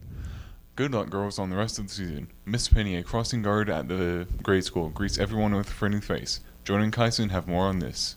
In the world we live in, it's easy to become discouraged, but grade school crossing guard Penny Landis likes to spread positivity one wave at a time. Whether you're driving by or crossing the street, she's sure to brighten your day. Oh, in my free time, I'm a para right here at the school. Right now, my homeroom is 3rd grade. This was a volunteer position. She had been asking several weeks last year if somebody would volunteer for it and stuff. And I am a Christian, and I prayed about it a lot. And one morning, I just went ahead and raised my hand. And so I thought, well, if I'm going to be out here, I might as well have fun. And so at first, I just started being goofy and waving at everybody and seeing how many people I could get to wave at me. Well, then people really started looking for me, because when I wave at them, I really look right at them, and I will tell them, have a good day, or good morning, or, just something to make them smile, And so now, even though I don't know their names, a lot of them recognize me, and I recognize them, so. What I enjoy the most about being out here is waving at all the people. Sometimes their day gets busy, and maybe if I'm the only one that waves and smiles at them, then that gives me a lot of joy too, because they're waving at me. They really enjoy that, and I like hearing about their day. I know that to be in a good mood, if I wave at somebody and they wave back at me, that just makes you happy. It sends off endorphins, and the best way for all of us to be happy is to do something nice for somebody else. Just like Penny says, the best way for all of us to be happy is to do something nice for someone else. Kyson Schultz, KCAT News. Always great to see a smiling face. With the cross-country season hitting their midway point, Tess gives us an update. The cross-country team has done very well. I went to some of the team to see how they thought their season was going. This year's going really good. We have a lot of new freshmen, and the team's doing really good overall. So for me, I would say it's going pretty slay. I think it's been pretty good. First meet was kind of rough with Clearwater. Everyone hates Clearwater. No one likes Clearwater. I hate Clearwater. But the second meet and the practices have been pretty good. So yeah, I'd say it's pretty slay. I love cross country. Very fun. Okay. It's going really well and everything, and in all, I'm just doing better than I have been, better than Jacob. And yeah, I love cross country. Everybody on the team has gotten along really well, and we've been having a lot of fun. The meets, there's huge difference in there. It's much longer and way more competitors. The practices, a lot harder. I have to take a lot more energy to do them. The fact that I haven't got injured, I get injured quite frequently, and especially during cross-country season and track season. So the fact that I haven't got injured during this season is probably the most interesting thing that's happened. The nicknames I have to hear that my brother creates during practice, they are interesting. Tess Hargrove, KCAT News. Keep on running, cats. To finish out the episode, Kanan is here to recap everything that happened at the homecoming pep assembly. On Friday, September 30th, 2022, the Mulvane High School finally kicked off their homecoming pep assembly. Drumline was really fun for me. That quad thing, switching instruments, it was a little bit hard. We didn't have a lot of time to learn it, but it was fun for the most part. At the pep assembly, I didn't sign up for any relays because I wasn't sure if anything with the homecoming candidates was going to get in the way of that. But I did. I participated in some of the relays that they needed more people, like the shoe relay and stuff like that, and that was super fun. And also the homecoming candidates played a game. You call your homecoming partner, and you have to get him to pick up cups, and then you make a cup statue, and deflated balloon. It was pretty fun. Mulvane High School Homecoming Pep Assembly featured games such as Skin the Snake, Hoppy Discs, Food Relay, Shoe Relay, the Bat Spin Relay, Obstacle Course Relay, and Pass the Water Relay. I'd say probably just hanging out with the drumline people and a lot of my friends, and and watching the relay races and stuff like that. The homecoming, my favorite moment was probably a game that the homecoming candidates played, just because it was, kind of funny just in front of everyone else, and I don't know. It was just fun to get away from the school for a while and play a game. So, thanks to everyone that participated. Caden Reheske, KCAT News. That's all for this week's episode. Thank you all for watching. I'm Caden Reheske. And I'm Ian Lilmeyer. And thanks for watching KCAT News. Welcome back. Thanks for watching KCAT. Welcome back. Thanks for watching KCAT. Welcome back. Thanks for watching KCAT. Welcome back. Thanks for watching KCAT. Welcome back. Thanks for watching KCAT. Welcome back. Thanks for watching KCAT. Welcome back. Thanks for watching KCAT. Welcome back. Thanks for watching KCAT. Welcome back. Thanks for watching KCAT. Welcome back. Thanks for watching KCAT. Welcome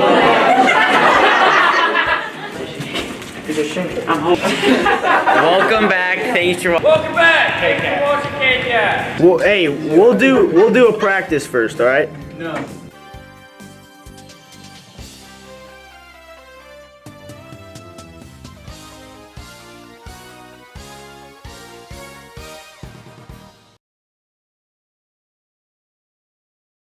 Welcome back to KCAT News and the first episode of 2023. This episode, we have Ian giving a mid-season update on the girls' basketball and how their season's going. Following that is Kyson giving the mid-season update on the men's basketball season. After that, we have Caden interviewing students on how their school year has been and what they want to see for the rest of their year.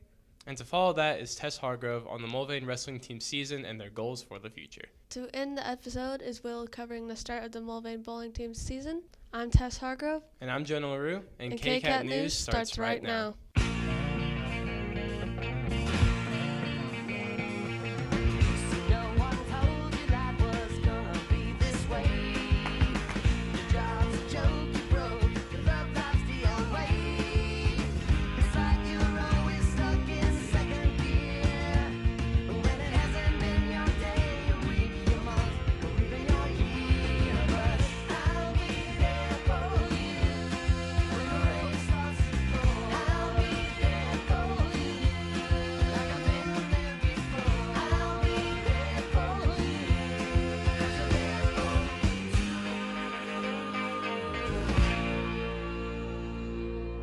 Now the men's team is 2-5. Kyson is here to give the men's mid-season update.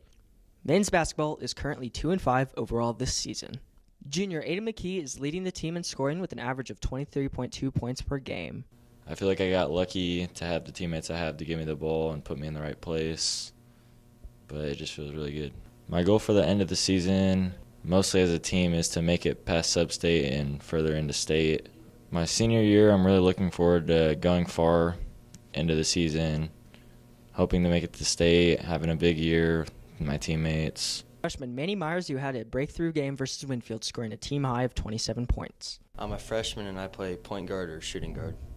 My favorite part of the season is making new friendships and bonds with new teammates. I scored 27 points against Winfield. Thanks, guys, and good luck with the rest of your season. Kyson Schultz, KCAT News. Best of luck to the men's team.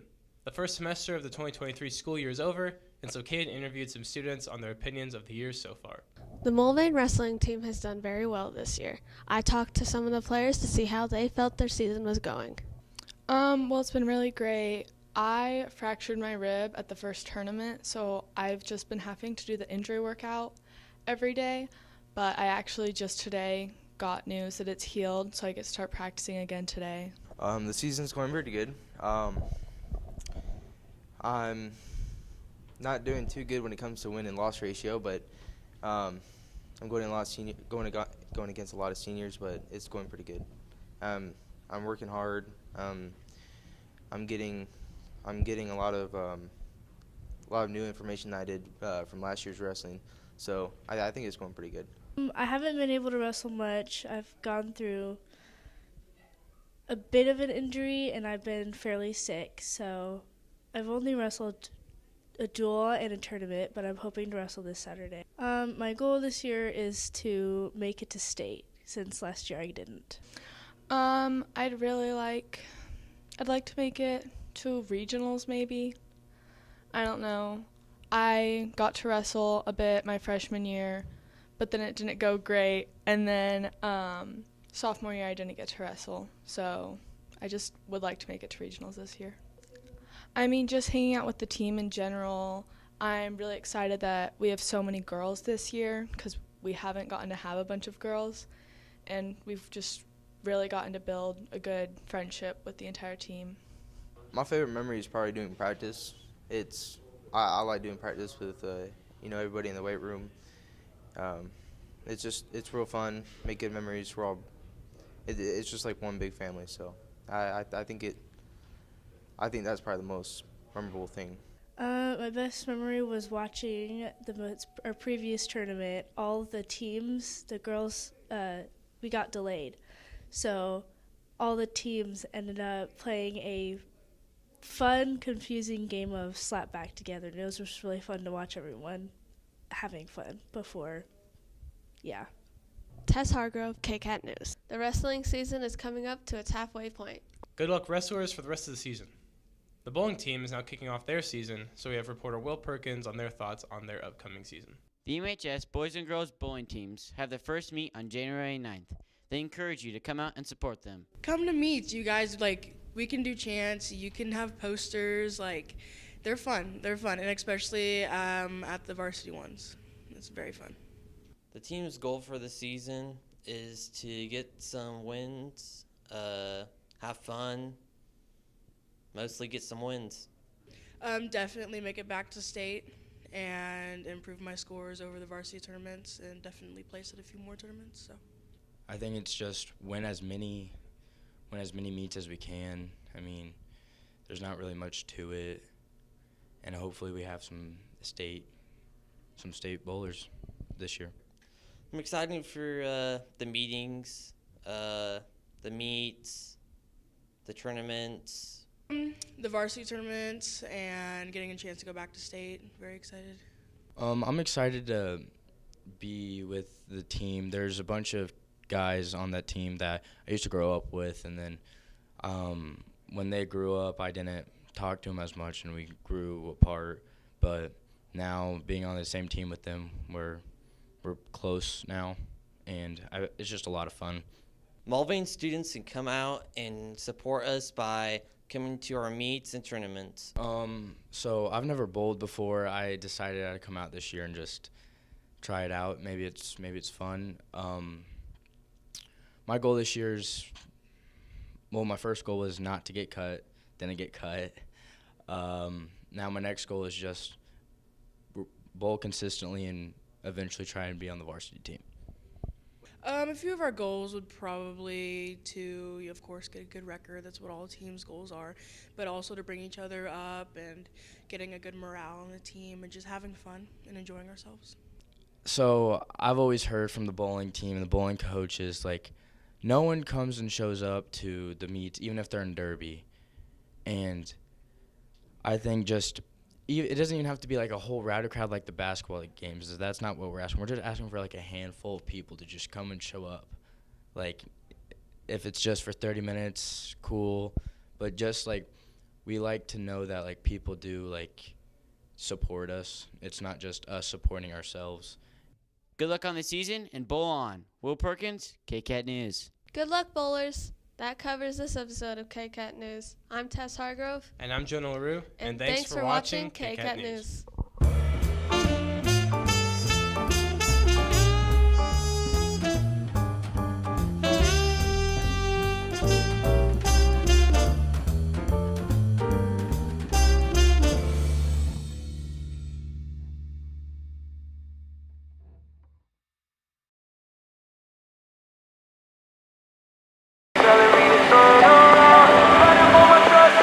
Hey man, you going to the party tonight? Wait, hold up, there's a party? When? Yeah, his parents are going to go on vacation right after they get off of work. Sounds good, man. I'll see you there. See you there, man. I know I always come and go, but it's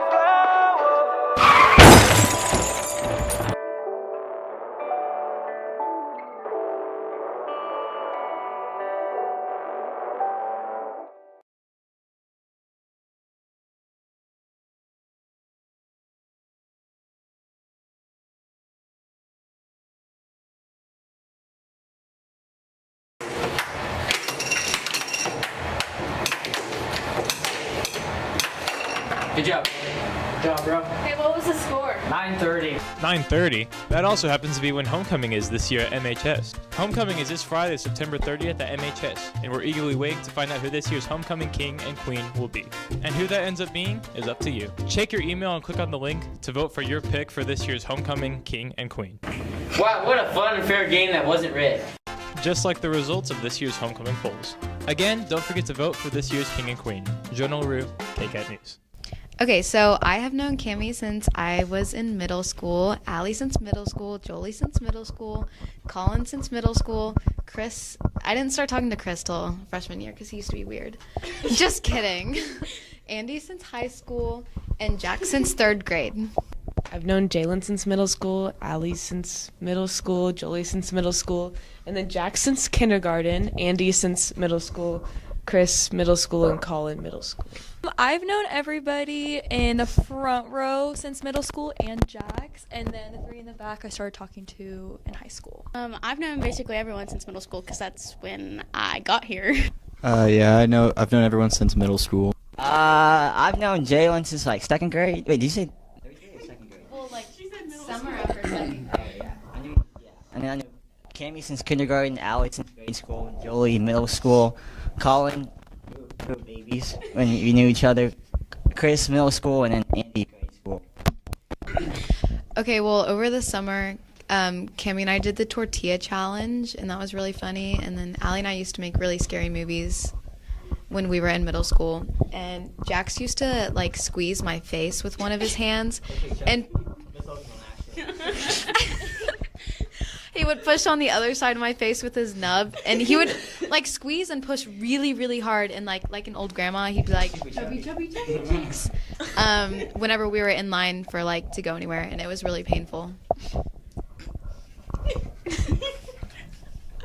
Okay, well, when we were in anatomy, me and Jolie and Jalen were all in a group, and we had to crack the bone, but they were too weird, I guess, not to do it. And so I cracked the bone and take the hammer and smash it in half. Well, Jolie was standing there with her white sweatshirt on, so the bone marrow got all over Jolie, and Jalen almost threw up. So, yeah. Also, Chris, we were wrestling, and it was in a tournament. He was wrestling, and I was watching, and his contact fell out of his eye and landed on the mat, and I picked it up, and then he put it back in his eye. Ew. The end. He's gross. Oh, am I going now? Mine's probably just Chris and then some other dude that you don't know. But we were just hanging out, and then we just eventually all 3 slept together in my twin-sized bed. You might want to record that. Yeah. We were all together in my twin-sized bed. We were just cuddling. I remember very vividly in middle school with Chris and a couple other people. Chris was trying to impress a certain girl in Casey's. And this led to, like, long story short, basically, this led to me, Chris, and the other people being, like, accused of theft. No further explanation needed. So. Well, tell him that I wasn't stealing. Tell him that we weren't actually stealing. No, we were not. There was... Oh. All right. Oh, Allie's up. Sorry. Mine was gonna be the same as Jalen's. Me and Jalen were really weird middle schoolers, and we always made scary movies and videos and such. And Jolie and me, I guess I was into a lot of scary things. We made like a haunted house in her basement, but like we had no friends, so it was like just us two doing the haunted house. So like we take turns scaring each other, but it was like 7th grade. But yeah, that's my favorite memories. We were nerds. Mine has to be with Allie. I was getting ready for my very first date with my boyfriend, and Allie decided, so let's go into the little wagon, and you push me down the hill. Push her down the hill, she falls on the concrete, and the wagon lands on top of her, and she's just splattered out everywhere with Mountain Dew going everywhere, and it was not fun. May I add, I still have scars. Yes, she does. Okay, my favorite memory is probably a soccer game, and we had a challenge, we tried to get up off the ground from laying down, and Jats just thought he could do it, and he went 30 times, failed every time, hitting his head into the ground over and over. You could not do it.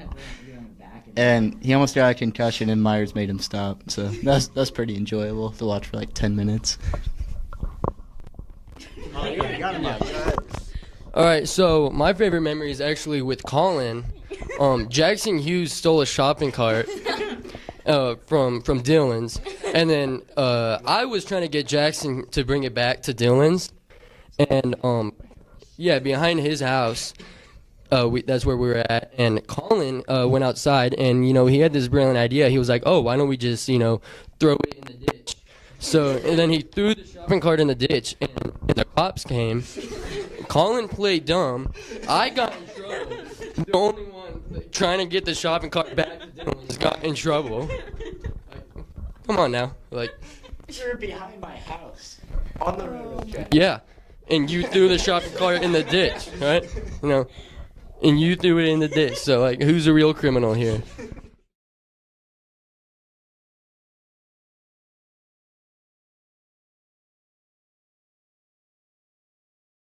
If I was to win, I think it'd be pretty cool. I don't think I'm going to win. So I think Ethan got it in the bag. Ethan's pretty good at this. You got the popularity. So I don't think I'm going to win. If I win, it's pretty cool. It'd be pretty cool. I mean, it's nice to win things. That'd be a big W. So I'm going to bring it home. I didn't realize that my name was called. Whenever it first came up, I was like, I thought I just heard my name on the intercom. I don't really know what's going on there. And then I just asked Miss Logan about it, and she was like, I think that was homecoming candidates or whatever. And I was like, oh, that's pretty neat. So yeah, that's how I found out. I was really excited, and it was right in the morning, so I was halfway asleep, but I was really excited about it. It means that it shows that I've impacted positively on a majority of my peers, and that I'd be pretty proud of that. I think it will be like a good experience because it's part of the American dream and American high school and their experience. I think it'd just be a great experience to be a part of, and I think it'd just be great. It would be awesome. It'd be super, super cool, but I'm honestly more grateful to be able to be even on this court with a few of my other classmates, because most of them I've grown up with. So it's just a super bittersweet moment because it's our senior year, but it's super cool to be on the court. I think my best story was with Ben. We were going to an away game one day, and I was in the bus, and Ben said he brought a snack with him. And he brought out of his bag the biggest pastry I've ever seen. That thing was like 5 loaves of bread worth, and he ate that whole thing on the bus and played the game an hour later. So I thought that was pretty impressive, actually. I think a funny story would be me being right, Landon being wrong. That's a pretty good one. I mean, me and Gabe, we had advisory together for 3 years, and I just walk in, I start flirting with him, and he starts flirting back, and then we just make everybody in the room uncomfortable, and that's it. That's about the best I got for you. It's all every day. So my favorite memory with another candidate is Brooklyn. Me and Brooklyn went to this water park back in middle school. It was really fun, and then we ate at Five Guys, and she got Krispy Kreme with me for the first time. So My favorite memory is whenever Landon and I are constantly going back and forth with each other, just trying to top one another's awful thing that they were saying. That's pretty fun in my opinion. Interformal was fun. Dress up and hanging out with friends before the actual dance. I remember in 4th grade, me and Gabe made this giant leaf pile in my front yard, and we played in it for hours. I guess it's not even really a story, but Gabe, when we were little, we went over to, because I grew up with Gabe, and we went over to a friend's birthday party, and we were playing it's not cricket, it's but it has mallets. And anyways, he made me really mad. So our other friend's mom just walks out to me chasing Gabe in the yard with one of these mallets, and he's just screaming Bloody Mary. It's it's just really fun to look back on. Oh, if I could have one superpower, flying. You can do anything with flying. That's pretty cool. The ability to change my power whenever I wanted to whatever power was best suited for the situation. I think I'd be a mind reader just because that would be interesting and fun, and then you wouldn't have to guess what people are thinking, and I don't know, if you ask a question, you'd know the answer. I think being able to read minds would be pretty cool. So that's what, telekinetic, or what is that called? Telepathy. Telepathy, yeah. Telepathy. That'd be pretty cool. I think invisibility, just for the implication. There's so many things you can do with that. Probably flying. I think I would love to be able to fly, and I think it'd just be a lot quicker to get places. Gosh, a superpower that I would want, probably mind reading. I'm a little nosy. Pancakes or waffles? That's a dumb question. Pancakes. Waffles suck. Definitely pancakes. I'm not a waffle fan. That's a tough one. Depends on the morning, and depends on what you're having with it. If you get waffles, just waffles, ooh, waffles all day long. But if you add in eggs, bacon, and pancakes, it's definitely pancakes, for sure. I'm going to go with waffles because I feel like waffles are crunchier and they have a better, if they're made right, they taste better. Sometimes they're butterier. Ooh, I'm a breakfast guy, so I'm thinking pancakes, honestly. There's just more variation. Pancakes. More of a waffle girl. My mom makes these really good waffles, and they're light and fluffy, and I just think they're better than pancakes. Waffles? Chicken and waffles? Are you kidding?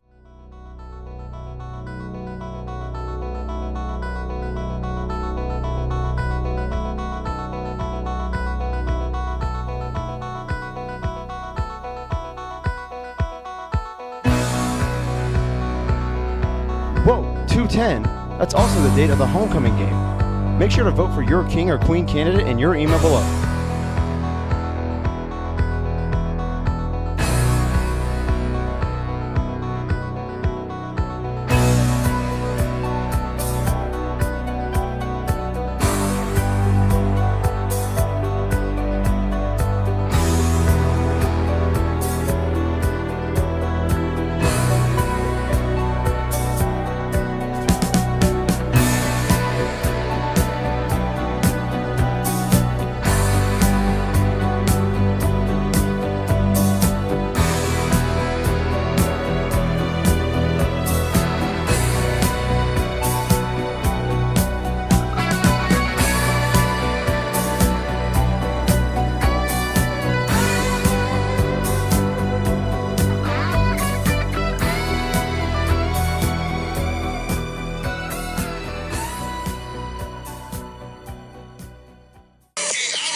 Welcome back to another episode of KCAT News.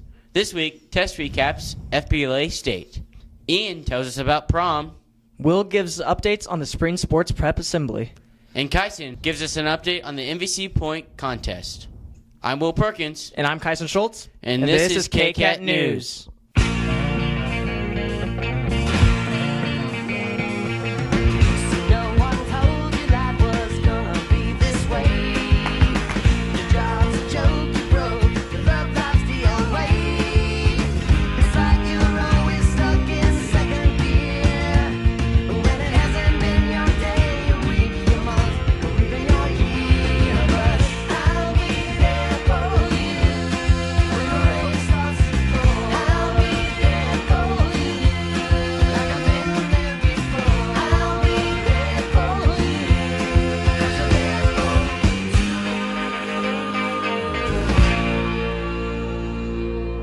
In this episode of KCAT News, Tess Hargrove shares about FBLA who traveled to Topeka last week for state. FBLA State was in Topeka, so I talked to some of the members to see how they did. Okay, so I didn't place top 10 in anything, but I think everything went fine.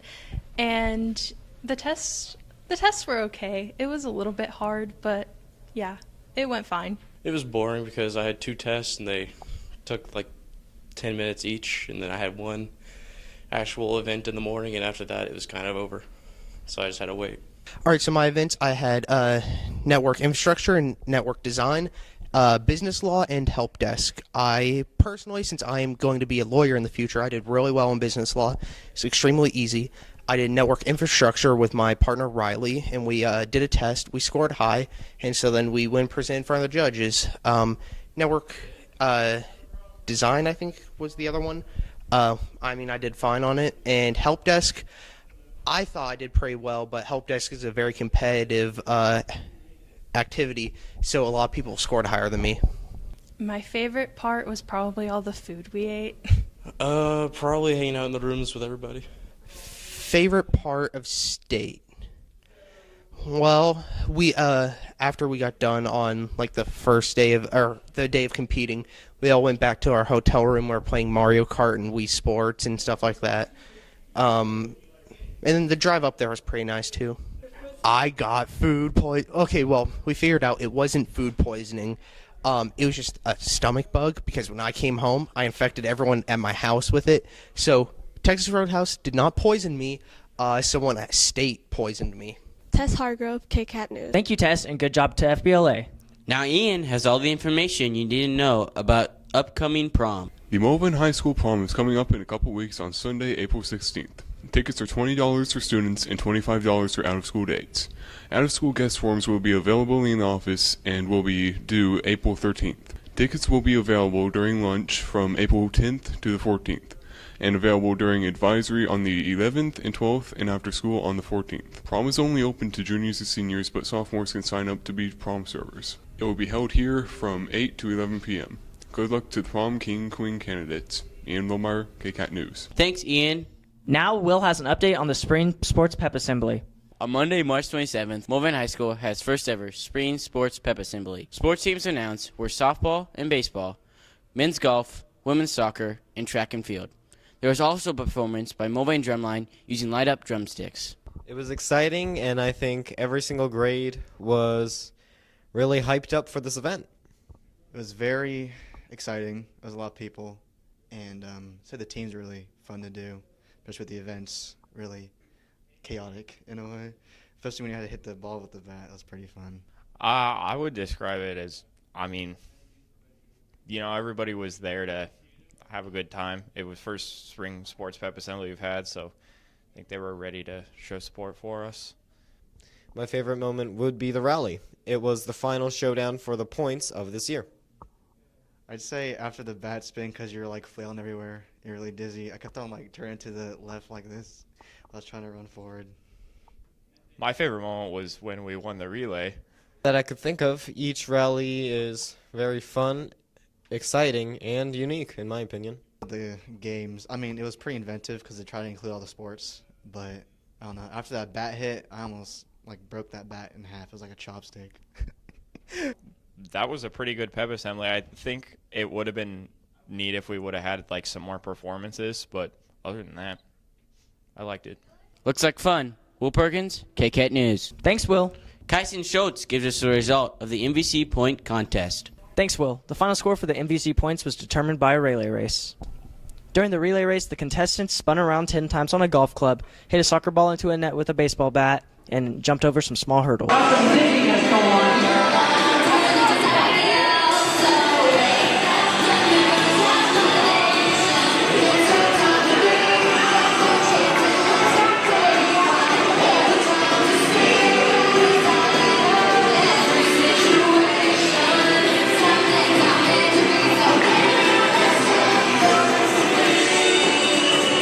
Final scores were sophomores in 4th place, freshmen in 3rd place, seniors in 2nd place, and juniors in 1st place.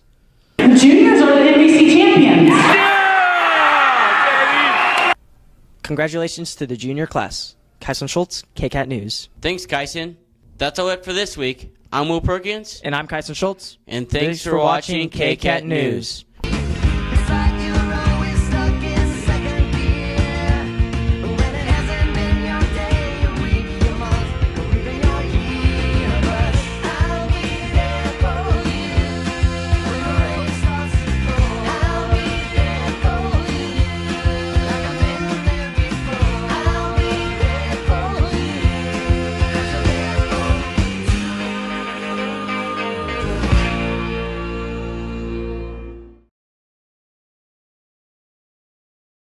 Welcome back to episode 10 of KCAT News. To kick us off, we have Will on the FFA state trip to Manhattan. After that is Kyson with a Spanish field trip to the restaurant and bakery. In the wrap up the episode, Tess catches us up with the boys' golf season. I'm your host, Caden Hesky. And I'm Ian Lomer. And KCAT News starts right now.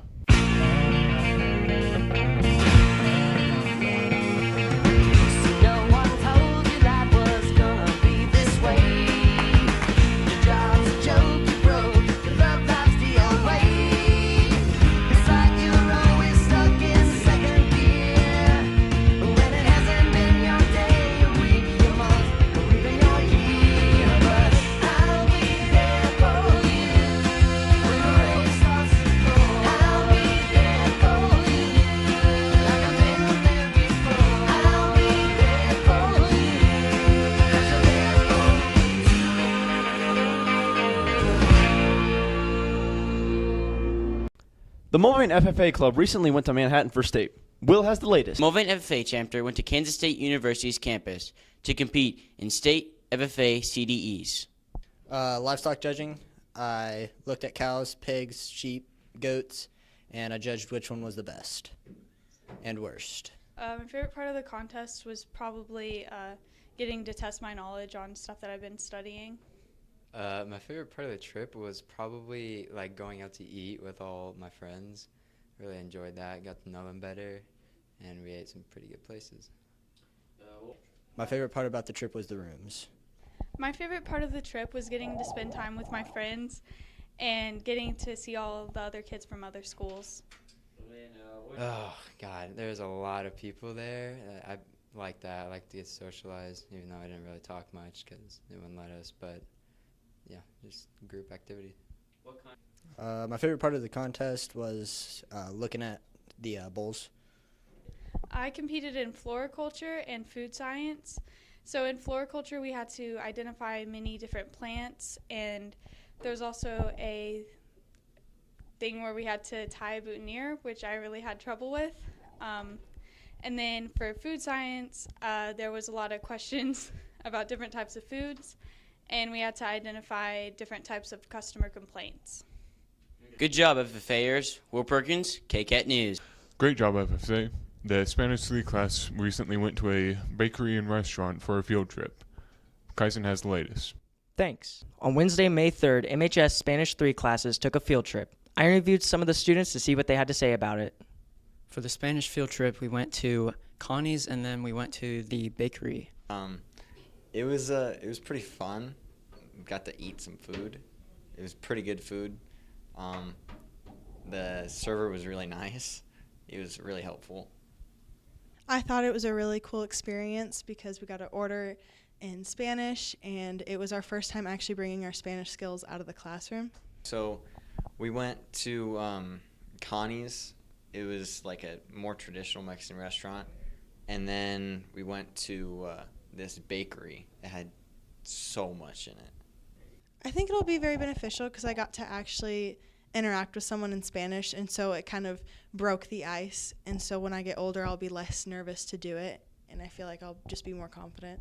When we went to Connie's, we just ate, and then we had to order in Spanish, and then we went to the bakery and just checked that out and came back. Kyson Schultz, KCAT News.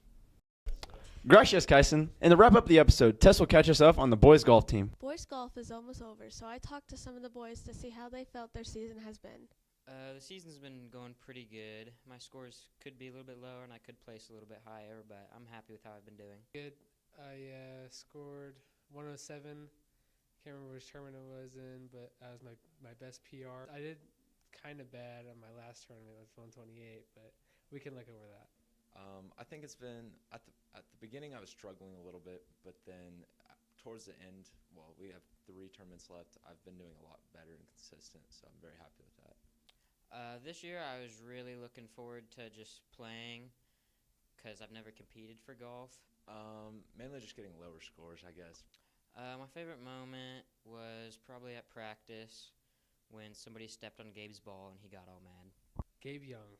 Probably be at one of the tournaments where the people in my group had convinced me to Happy Gilmore it, and it did not turn out so well, but it was really funny. Tess Hargrove, KCAT News. I'm Ian Lomer. And I'm Caden Hesky, and thanks for watching KCAT News.